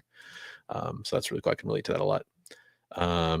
John says, we are getting a new shed with our tax return, so I don't have to rent a storage unit. That's very telling, John. There we go. I love it. So I'll take this as permission to basically share what Jay's significant other said, which is that she collects more than he does, and kind of almost in a very joking way, almost kind of like collection shamed him. She was very very stoked about certain topics too, about like, when is this going to come out and what's going on with this. And yeah, she had Jay, you got to get her on as a content creator. Yeah, 100%. I'm only not saying her name because I don't know if you want that out there or not, but she seems really cool, and Yeah. when I say collection shamed, like not in a bad way, like more of an she's like, well, I got more of a collection than you do. Like it was more of like lighthearted, right? But it was fun. Comic Trip says my wife did 24-hour comics with me once and made her own comic. 20. So that's where you do a comic together within 24 hours. I'm not sure if I know what 24-hour comics is. I think that is you make a comic in 24 hours. Okay, because I know his wife is an artist, right? Yeah, as well. So no, that would be cool. Did that end up getting published, Chris, or was that just a personal goal thing? Yeah, it was, I could see them doing some indie publishing there or something like that too, because I know Chris has helped out with some of that kind of stuff before. So I'm sure you could. Yeah, you have 24 hours to make a comic, and you each made one. Okay, cool. I thought maybe you did it together. All right, that's interesting. That's really cool. And just self-printed them. Oh, neat. That's really cool. Really cool. John says he also collects Jordans. There you go. Steve says, if that significant other is female and she is not a collectibles enthusiast of any kind herself, she will disapprove of any material thing that diverts her partner's attention from herself. I actually will disagree with that, Steve. I'll disagree with that. And when I tell my story later, I'll kind of show. But that could be true in a lot of cases. Don't get me wrong. Could be true in a lot of cases, I'm sure. But she's behind the scenes on our channel. She worked for Space Cadets and the XP for a while. Yeah, that's kind of I was kind of trying to keep her behind the scenes because I thought that might be the case. Since I was just saying she had a take. She had a good voice when she was telling stuff. We didn't get to see her, but she was talking. Yeah, I think we follow each other on Instagram or something like that. She's out there, but I don't want to blow up anybody's spot if they don't want to be blown up. So Bigby, I'm going to turn it over to you. Like, what's your situation with your significant other, or to whichever level you want to discuss that? It's fine. Well, my first wife was very much into collectibles and comics, and had her own comic collection and everything, and was very supportive of that. She enjoyed it herself. My current wife, not a big fan of comics, but is okay with me enjoying that aspect, having a different interests in our life. But what Steve said, there's times where she says, the focus, I have a tendency to get very laser focused on things. And sometimes she's like, sometimes I just have to wait for your focus to come back around. Yeah. And so there are times, and I will admit that it's not necessarily the most healthy thing for a relationship sometimes.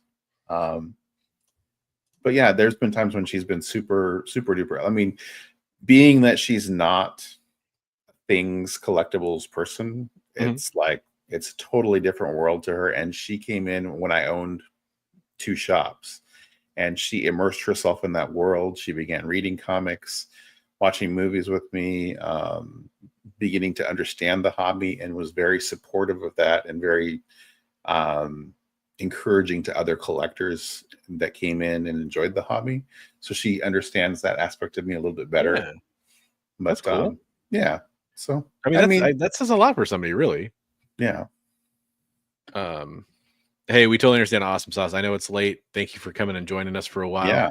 Hope you have a great week as well. Sorry you're feeling under the weather as well. We definitely a lot of that going around. So hope everybody gets rest and stays healthy.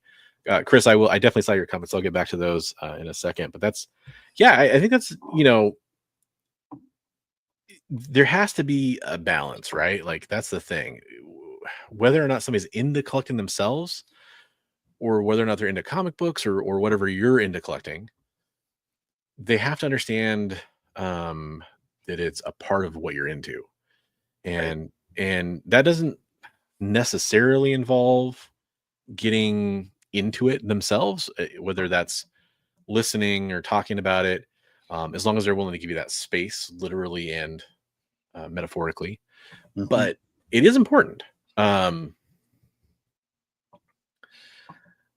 I have some friends that don't think that you should have any interests outside of what you both are interested in, which I highly disagree with. But yeah.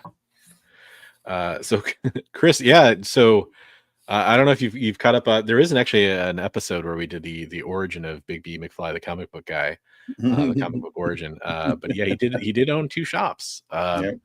It's some fascinating stuff there. And 2 marriages. Yeah, there you go. I don't know how much he wants to talk about that, but yes, there you go too. There you go. So I guess, yeah, I should probably just share my thing quickly too. So historically, I never had it come up really that comic books. There were a couple girlfriends that kind of said something about comic book collecting, or just like, "Oh, you got a lot of comic books." Yeah, like I don't. It never really went beyond that much. Right. Like I used to draw when I was in my teens and 20s quite a bit, and so that came up every once in a while, but not really the collecting part of it.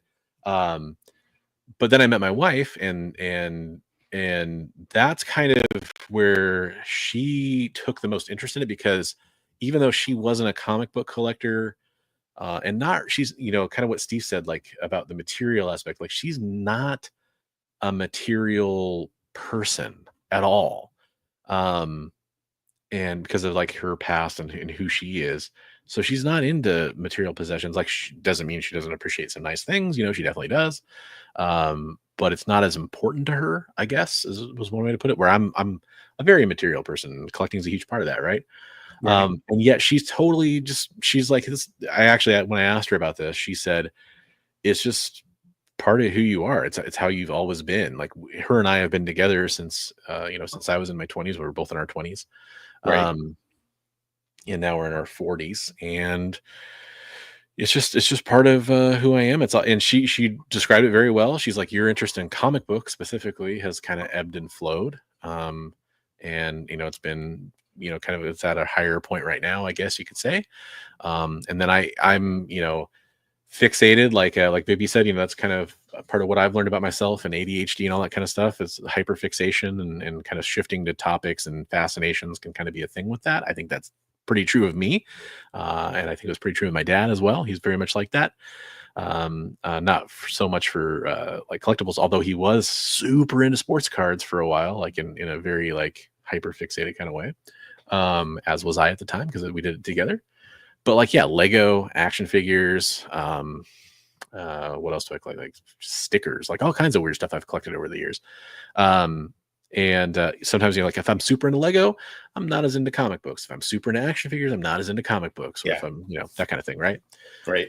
But as far as space goes, she and I kind of share a vision. Like, I've got more comics than I want right now. She knows that my long-term plan is to sell, get rid of, distribute most of those comic books. She's pretty happy with that. A lot of that has to do with our space. We have a weird kind of layout in our apartment. Tiny kitchen, like something out of like a New York apartment. And then like, it was fine when we moved in, but we've totally outgrown it, but we just can't afford anything else in our area that has more space. It's kind of what it comes down to. Right. And we keep thinking like, at some point we're going to be in a house instead of an apartment with a little more room. I will say that storage units are one of those things that kind of, I wish there was more climate controlled storage.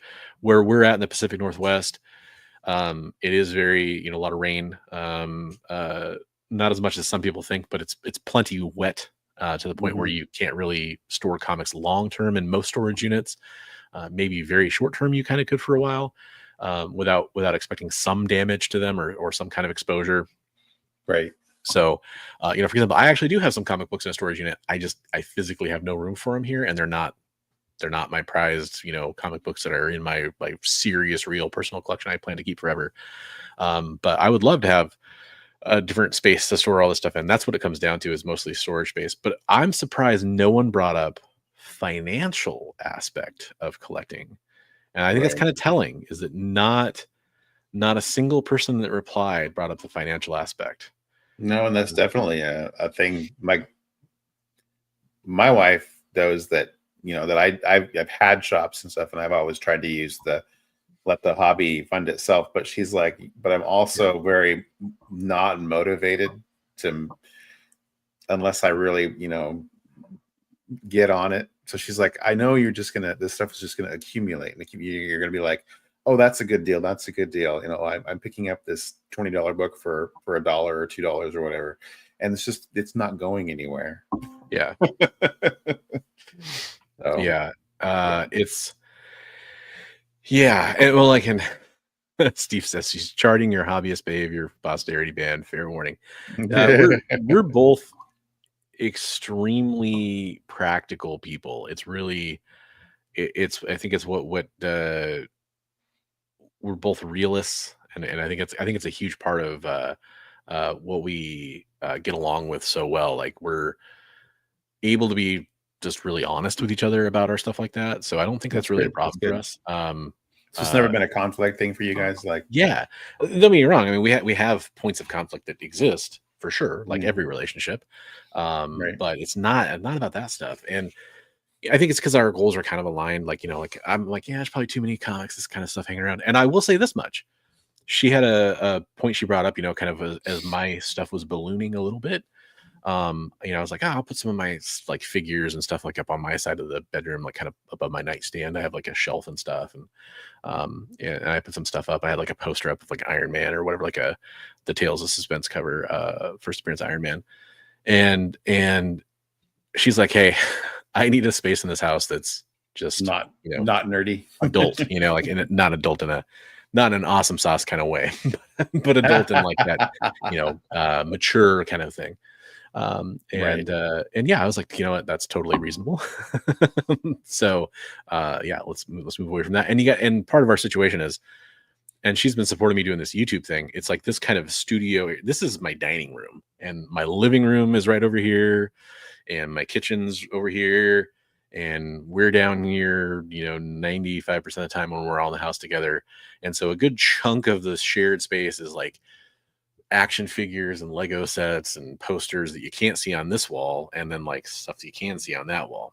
And so she's totally reasonable to say, hey, the bedroom, let's make that like it's all kind of themed to like a kind of a modern aesthetic or whatever you want to call it, right?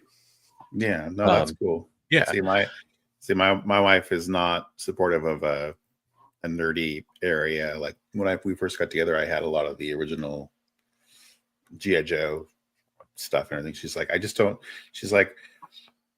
see where you're really gonna, maybe are you gonna have a room in the house that you're gonna display this stuff in? Like, you have so much, and you're, is it just worth it to just have it in a box and know that you have it? Like, and I had to like wrestle with myself on that. Yeah. Too. Like, well, why do I really need this, or why do I have that? And that's the part of like we got to rationalize a lot of that stuff as a collector with ourselves. Like, why do I have this? Why am I collecting this? That kind of thing. So yeah, and from bootleg gum runner. Renegade points out he had a friend who lost his collection of mildew and mice. Yeah, do not store your, especially I've got, gosh, like 6 long boxes in a storage unit. I have no room for them in my house. I just have no room for them, and I've gone through several times, made sure there's nothing in there that I'd love to sell it all at once or something like that. But I just it's rough. But do not store them in a non-climate controlled storage unit. And if it is climate controlled, check it to make sure, get a little thermometer that has a humidity sensor and all that kind of stuff in it. I'm lucky to have. That's interesting. Like, we have kind of different aspects to it. Cause like I have a lot more books than you do, but they're in a very segmented area, whereas you're allowed to kind of show off your stuff in a public area in your home. Well, and I'll tell you, comics wise, it's spread out because there's no one spot in the house, apartment, townhouse is really what it is, that could physically contain all the comic books, which is annoying. I hate that. Actually, that bothers me because it's like, you cannot hope to contain my collecting. Yeah, it's like I don't necessarily have as many comics as some people, but I don't have a dedicated space where they could all go. Right. And it's, I've got like a closet that has like basically A through F. I have part of my daughter's closet because she's young enough, she doesn't really need like all their closet space, so a lot of it's storage for other stuff too. But I have like G through like M in her closet, and then like N through whatever is kind of in this big filing cabinet I've got next to me down here. So and The GI Joe is in your daughter's room. yeah, it is. It's funny. It's actually one of the few comic books that she'd probably care about too, because she likes GI Joe and Transformers and My Little Pony and X-Men. And X-Men, yeah. We actually, I kind of told that story.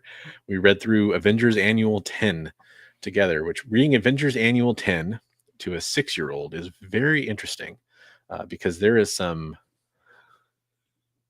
some interesting language. Yeah, there's some interesting language. Like what do they call Spider Woman? Like they keep calling her something as black-haired beauty or something like that, some kind of weird term or something they have for, I can't remember what it is. Well, yeah, that deals with the whole thing of like Carol Danvers being like taken away and mind controlled and like forced to be that guy's wife. She basically was assaulted. I mean, kind of, and then it gets weird from there. It's really weird because that's basically the comic that kind of sort of tries to fix some of that, from how weird it was when in the original storyline. I was wondering why your daughter sold me GI Joe 155 for $3. Oh, that's a good one. I know Chris is usually, I'll say he's not usually up on the collecting side as much as like, the storylines. He's a master at all that stuff, but he pulled a laser accurate one right there. 155. That would be a great pickup for $3. And I can't believe I sold it for less than that at one point. But as part of a huge chunk of my collection, I sold off, which I did. That's a story I've told. It kind of ties into this though in a way. Like when my daughter was born and we ended up in a smaller place than this, we looked at it and went, well, there's definitely no room for a lot of this stuff. So we did get a storage unit for, things like a lot of our kitchen stuff, a lot of everything really. And that's primarily why we got it. But I looked at my comic collection and I was like, there's just no room for this.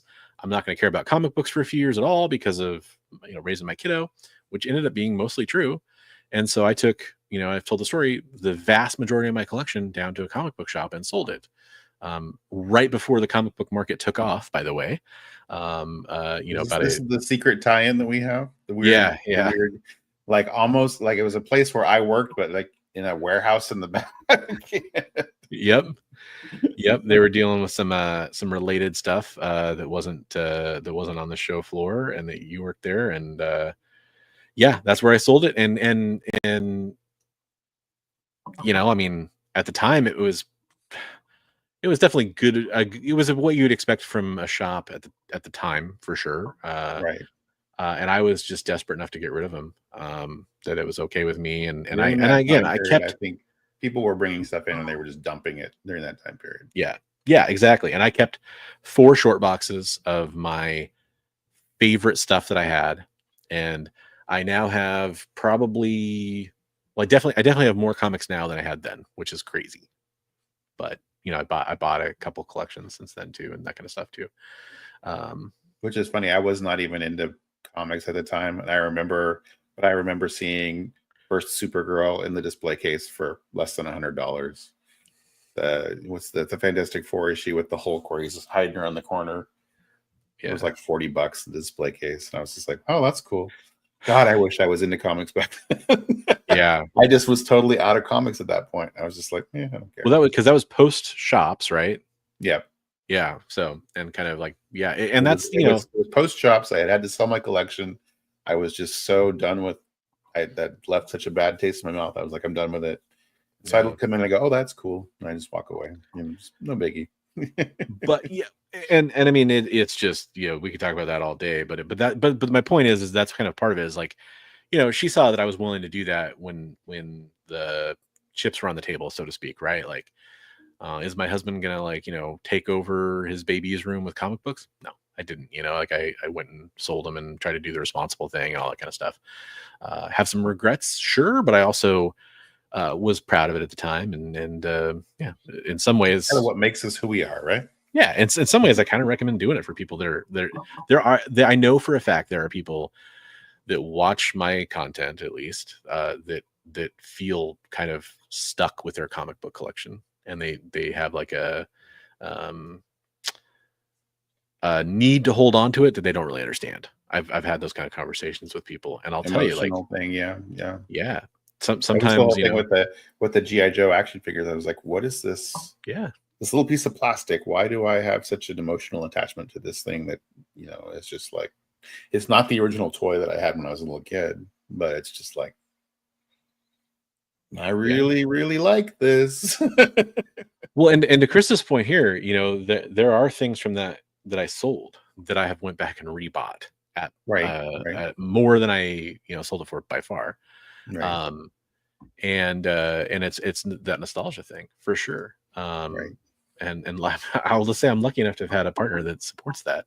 Yeah, no, but I think it's good to find somebody who either is like Jay's wife, who is really into it as well and can enjoy it with you, or somebody who is it's understanding and can allow you to enjoy that in your own space. Yeah. Or Chris was talking about how he actually met his wife through comics, helped start a comics group in DC. We made books together, had monthly meetings, field trips, and comic museums to an annual festival. That's and then cool. They hired his wife's band to perform, so they met there. That's really cool. And different kinds of levels of support. But we were kind of getting near the end of the time, and we're an hour late, but we're getting near the end of the time. I usually would kind of say we should probably try to wrap up. But I thought we should pivot a little bit into like maybe, I guess I'd call like unsolicited advice, because sure, I think there's some people that have kind of this topic. We didn't really get a lot of it in the comments, which surprised me. But I also know there's a lot of people out there that have friction over this topic, right? Oh yeah, no, I have friends that I hear it constantly. yeah. And I think what it comes down to is, I think literally, my opinion is literally everything in a relationship is a compromise on some level. Yeah. And I don't know that there ever will be a perfectly balanced scale with anybody, that kind of thing. But I do know that it's almost, I guess, in a way, like a pick your battles kind of a thing is one way you could look at it. But I mean more of in a balance on the grand scale, like the shoe collection. My wife collects shoes, I collect comics, that kind of thing, and we both collect vinyl. Right. Maybe your wife, does retail therapy and buys clothes. That's a really generic and outdated example, or whatever, whatever, some shoes, makeup, or it could be figurines, or it could be she collects vinyl, or whatever it is, right? Whatever it is, there might be something she spends money on or has a lot of, or could be cars, it could be and by the way, for the women out there, the guy could be collecting tools and you collect comic books or something like that, right? It could go the other way. But maybe there's that kind of like give and take where you can kind of look at it that way and kind of have the discussion if it ever gets to a certain point of friction. Maybe start to kind of explore it from that angle and be like, well, how you have this kind of thing that really helps you and it's what you get into, like my wife loves puzzles. She has tons and tons of puzzles. She loves doing like jigsaw puzzles, right? So not that this is an issue with us, but like, how you relax by doing jigsaw puzzles. Well, I relax by going out to comic book shows and looking for comic books, and this is a thing for me, and that kind of deal. So that's definitely one way you could approach it, I think, is to kind of talk about it, like try to find the common ground, right, of why is this important, and at the same time ask yourself why it's important to you. Right. And I will caution, I've had this discussion before. Don't get into a finger pointing. Well, you this, me that, that doesn't work very well. Yeah, no, definitely not. But you should never, in my opinion, you should never approach any kind of conversation that way. And actually, I'm the kind of person where if I know I'm going to have a conversation where I have the potential to go that way, I think about it beforehand because I don't want it that, like, I can see, okay, if it starts to go that way, I need to kind of pivot or redirect or whatever you want to call it to something that's more healthy. Because we all know there's people like you can come up to them and they, like, oh, every time I talk to Fred, if this comes up, it's going to be this whole thing. Okay, well, that's a difficult conversation. Approach it in your head beforehand and think about how it could be. What are the potential roadblocks and what are you going to say if that comes up that's going to be more constructive, right? I'm one of those people that have been in relationships with me. They'll tell you that they'll be talking to me and they'll be like, what are you thinking? And I'm thinking about like my response, what their response is going to be, what my response is going to be, and where is this going to go? Yeah. Before I'll say something. That's fair too. Which can be frustrating, I'm sure. Yeah. I think that I can personally relate to that on the other side because I'm more of a shoot from the hip kind of person. Like I think of a kind of conversation before I have it, but during the conversation, I'm kind of just stream of consciousness. Right. And if somebody takes too long to respond because they're thinking about something, I'm usually kind of like, what are you thinking about? What's going on? Oh my gosh, what's going on? Did I hurt their feelings? What's going on? What are you thinking about? Why are you thinking that? Why aren't they talking? So I can relate to that. Richard's basically nailed it here. Moral of the story: if your wife doesn't support your collecting, divorce her. That's pretty much what we're saying. But my first wife did collect comics. I don't know. Well, he's saying, kind of this. But she also, like Renegade Rant said, collect other dudes. So there you go. Liked collecting lots of things, including other guys. Mirrors. What? I don't get it. Something that she collects? Mirrors? I don't know. Maybe. Yeah. Or are you talking about holding up a mirror to yourself? Yeah. Like maybe that can make sense. I think at this point, that's soon. That's soon, isn't it? It's soon, man. It's like a few weeks away. I think at this point my answer is no. But maybe there'll be a happy surprise. There's just been so much going on. It's going to feel hard to break away for that. I'm just flat broke, busted. Don't have any funds. That's part of it. Is after I bought a ticket for it, which I know they're not cheap. I don't think I'd have any money to like do much there other than just walk around and check it out, which is fun. That's one of the best times I ever had at Rose City was I didn't spend $1. Travis had an extra pass. I just walked around and interviewed people on camera and had a blast. So. It's March 7th through 9th. Yeah, it's a most likely a no for me, but I will be optimistic and try to work towards it because really, honestly, anytime a show's coming up, I want to go to it if it's nearby. But I missed Fan Expo Portland, and I'm probably going to miss ECCC as well. But I do want to go. I want to go one of these years to it because I've never been to that one. I'll double check the guest list. Maybe later in the year. It used to be in the summertime. Gosh, I feel like it's changed every year. Yeah. So I was saying flat broke busted, but I did buy my first comic book of the year. I saw that on your channel stream. Speaking of Spider-Woman. Yeah, I couldn't resist. It was a good price.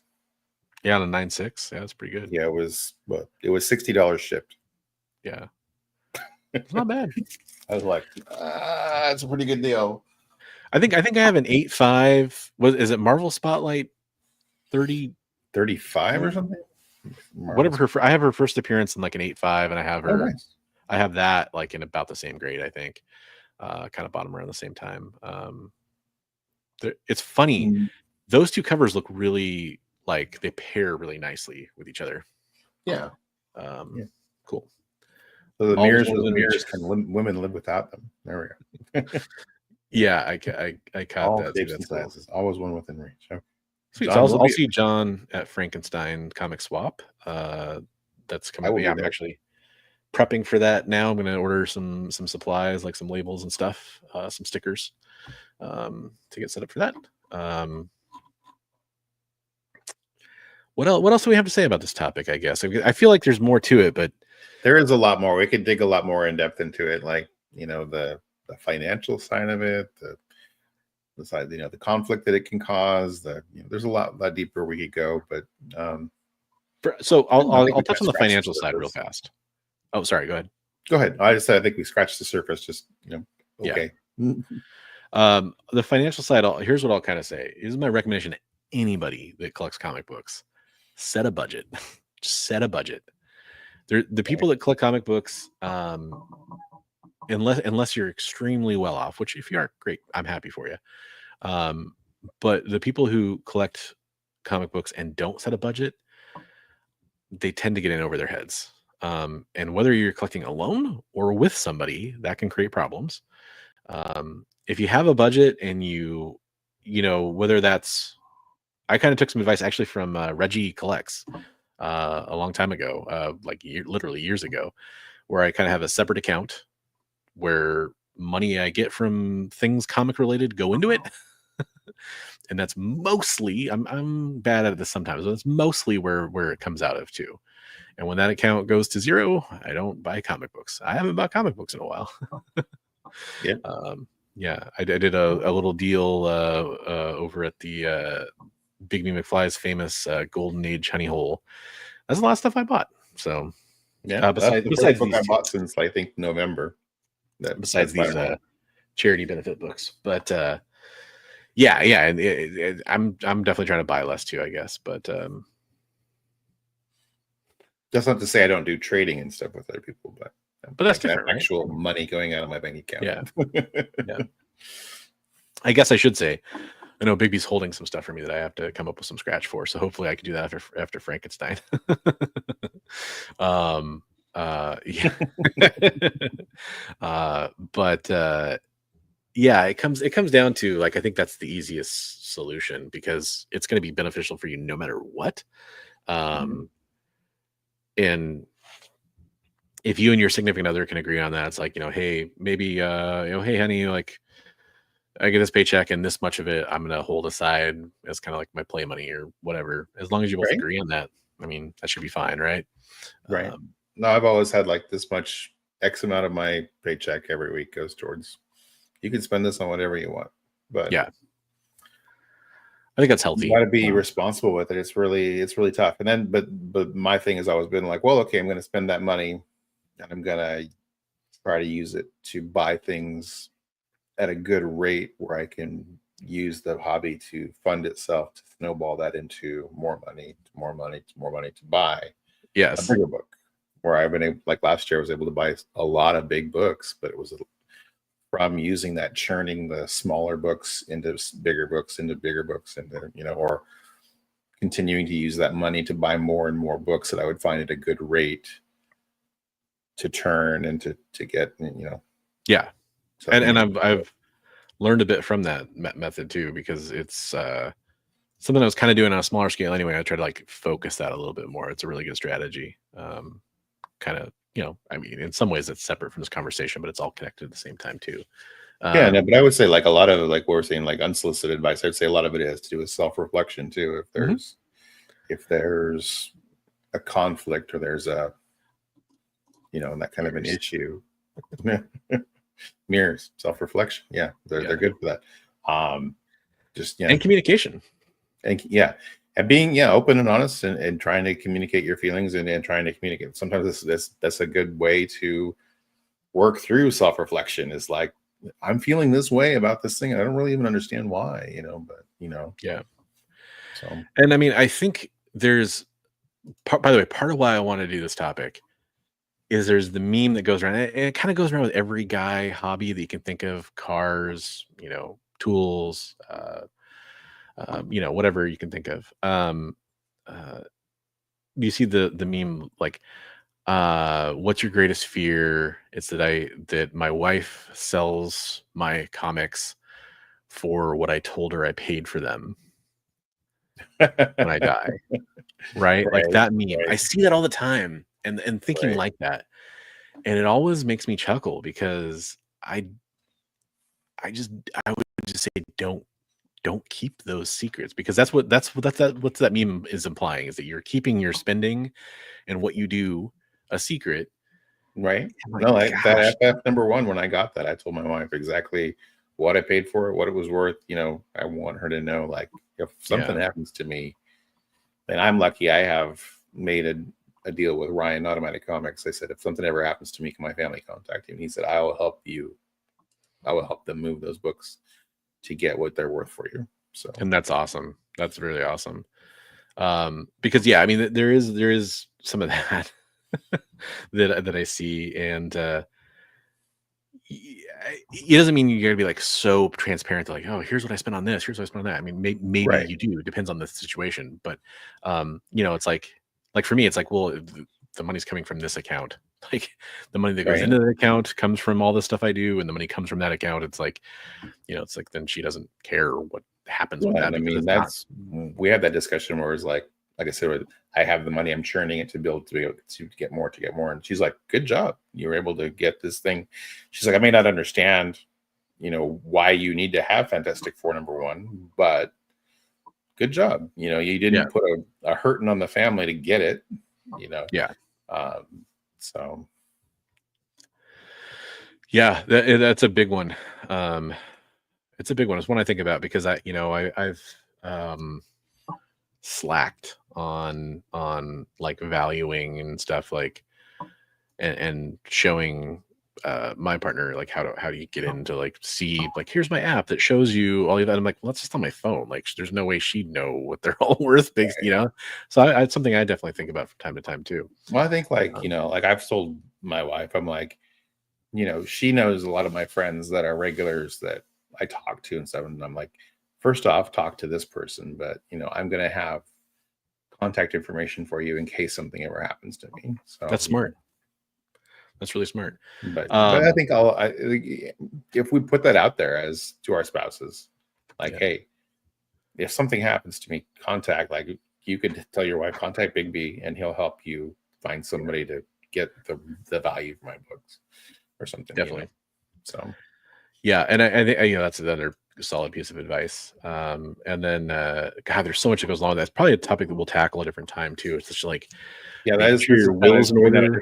Different rabbit hole, but I mean, it is important. Like, planning for the future for your. Eventually, we all pass away. Yeah, it's just how it is. It's funny though, because so many people don't plan at all for it. Right. Yeah. So I think we've kind of covered most of the main points I had in my head coming into this conversation.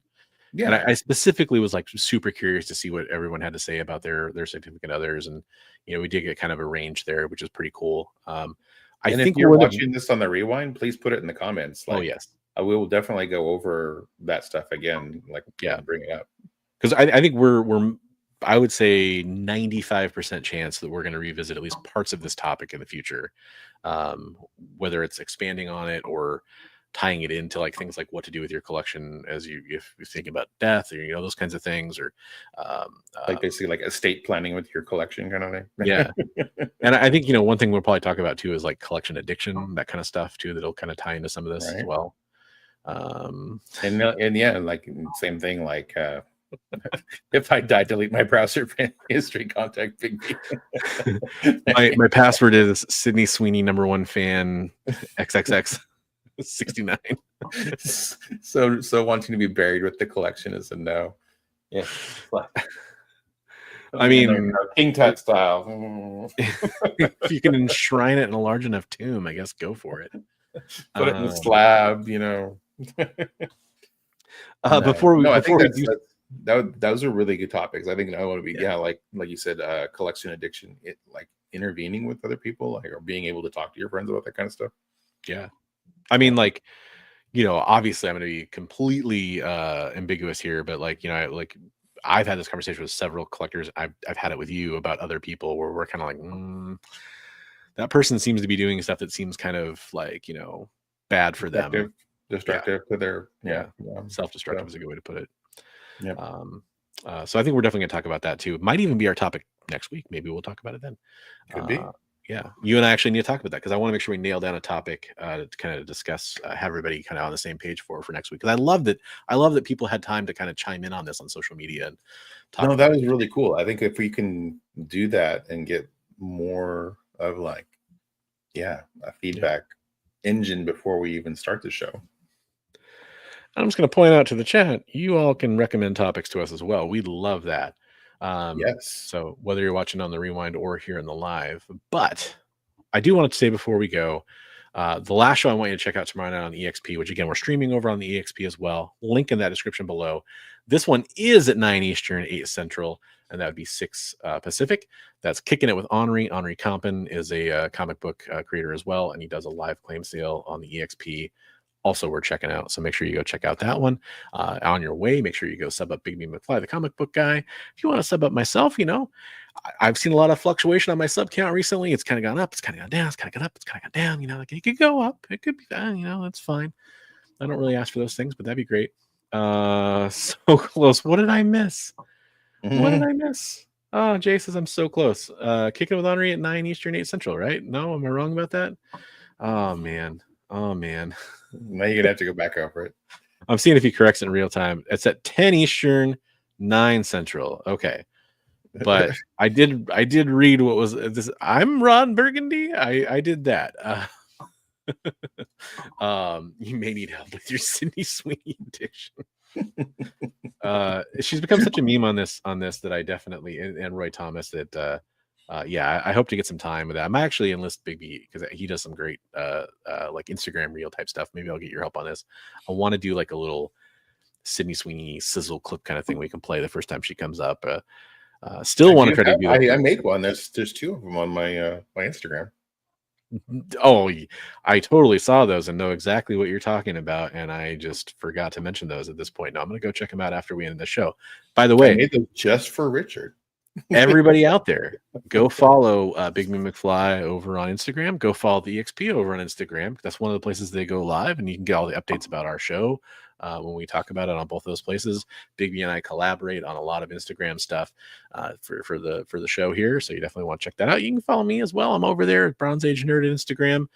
And on that note, I think we're probably going to end the show and get everybody out of here and off to bed. Have sweet dreams, everybody. We'll catch you in the next one back at our normal time. Almost certainly at 8 p.m. Pacific over here for Best Coast Comics. We appreciate it, everybody. Make sure you go check out all of Bigby's content that he's uploaded recently. I'm still trying to get through all the problems to get some content up this week, but hopefully that'll happen this week. And I hope everybody has a great week. In you. You can do it. I know I can. The question is, will life let me? Right. Have a good one, everybody. We'll see you next week.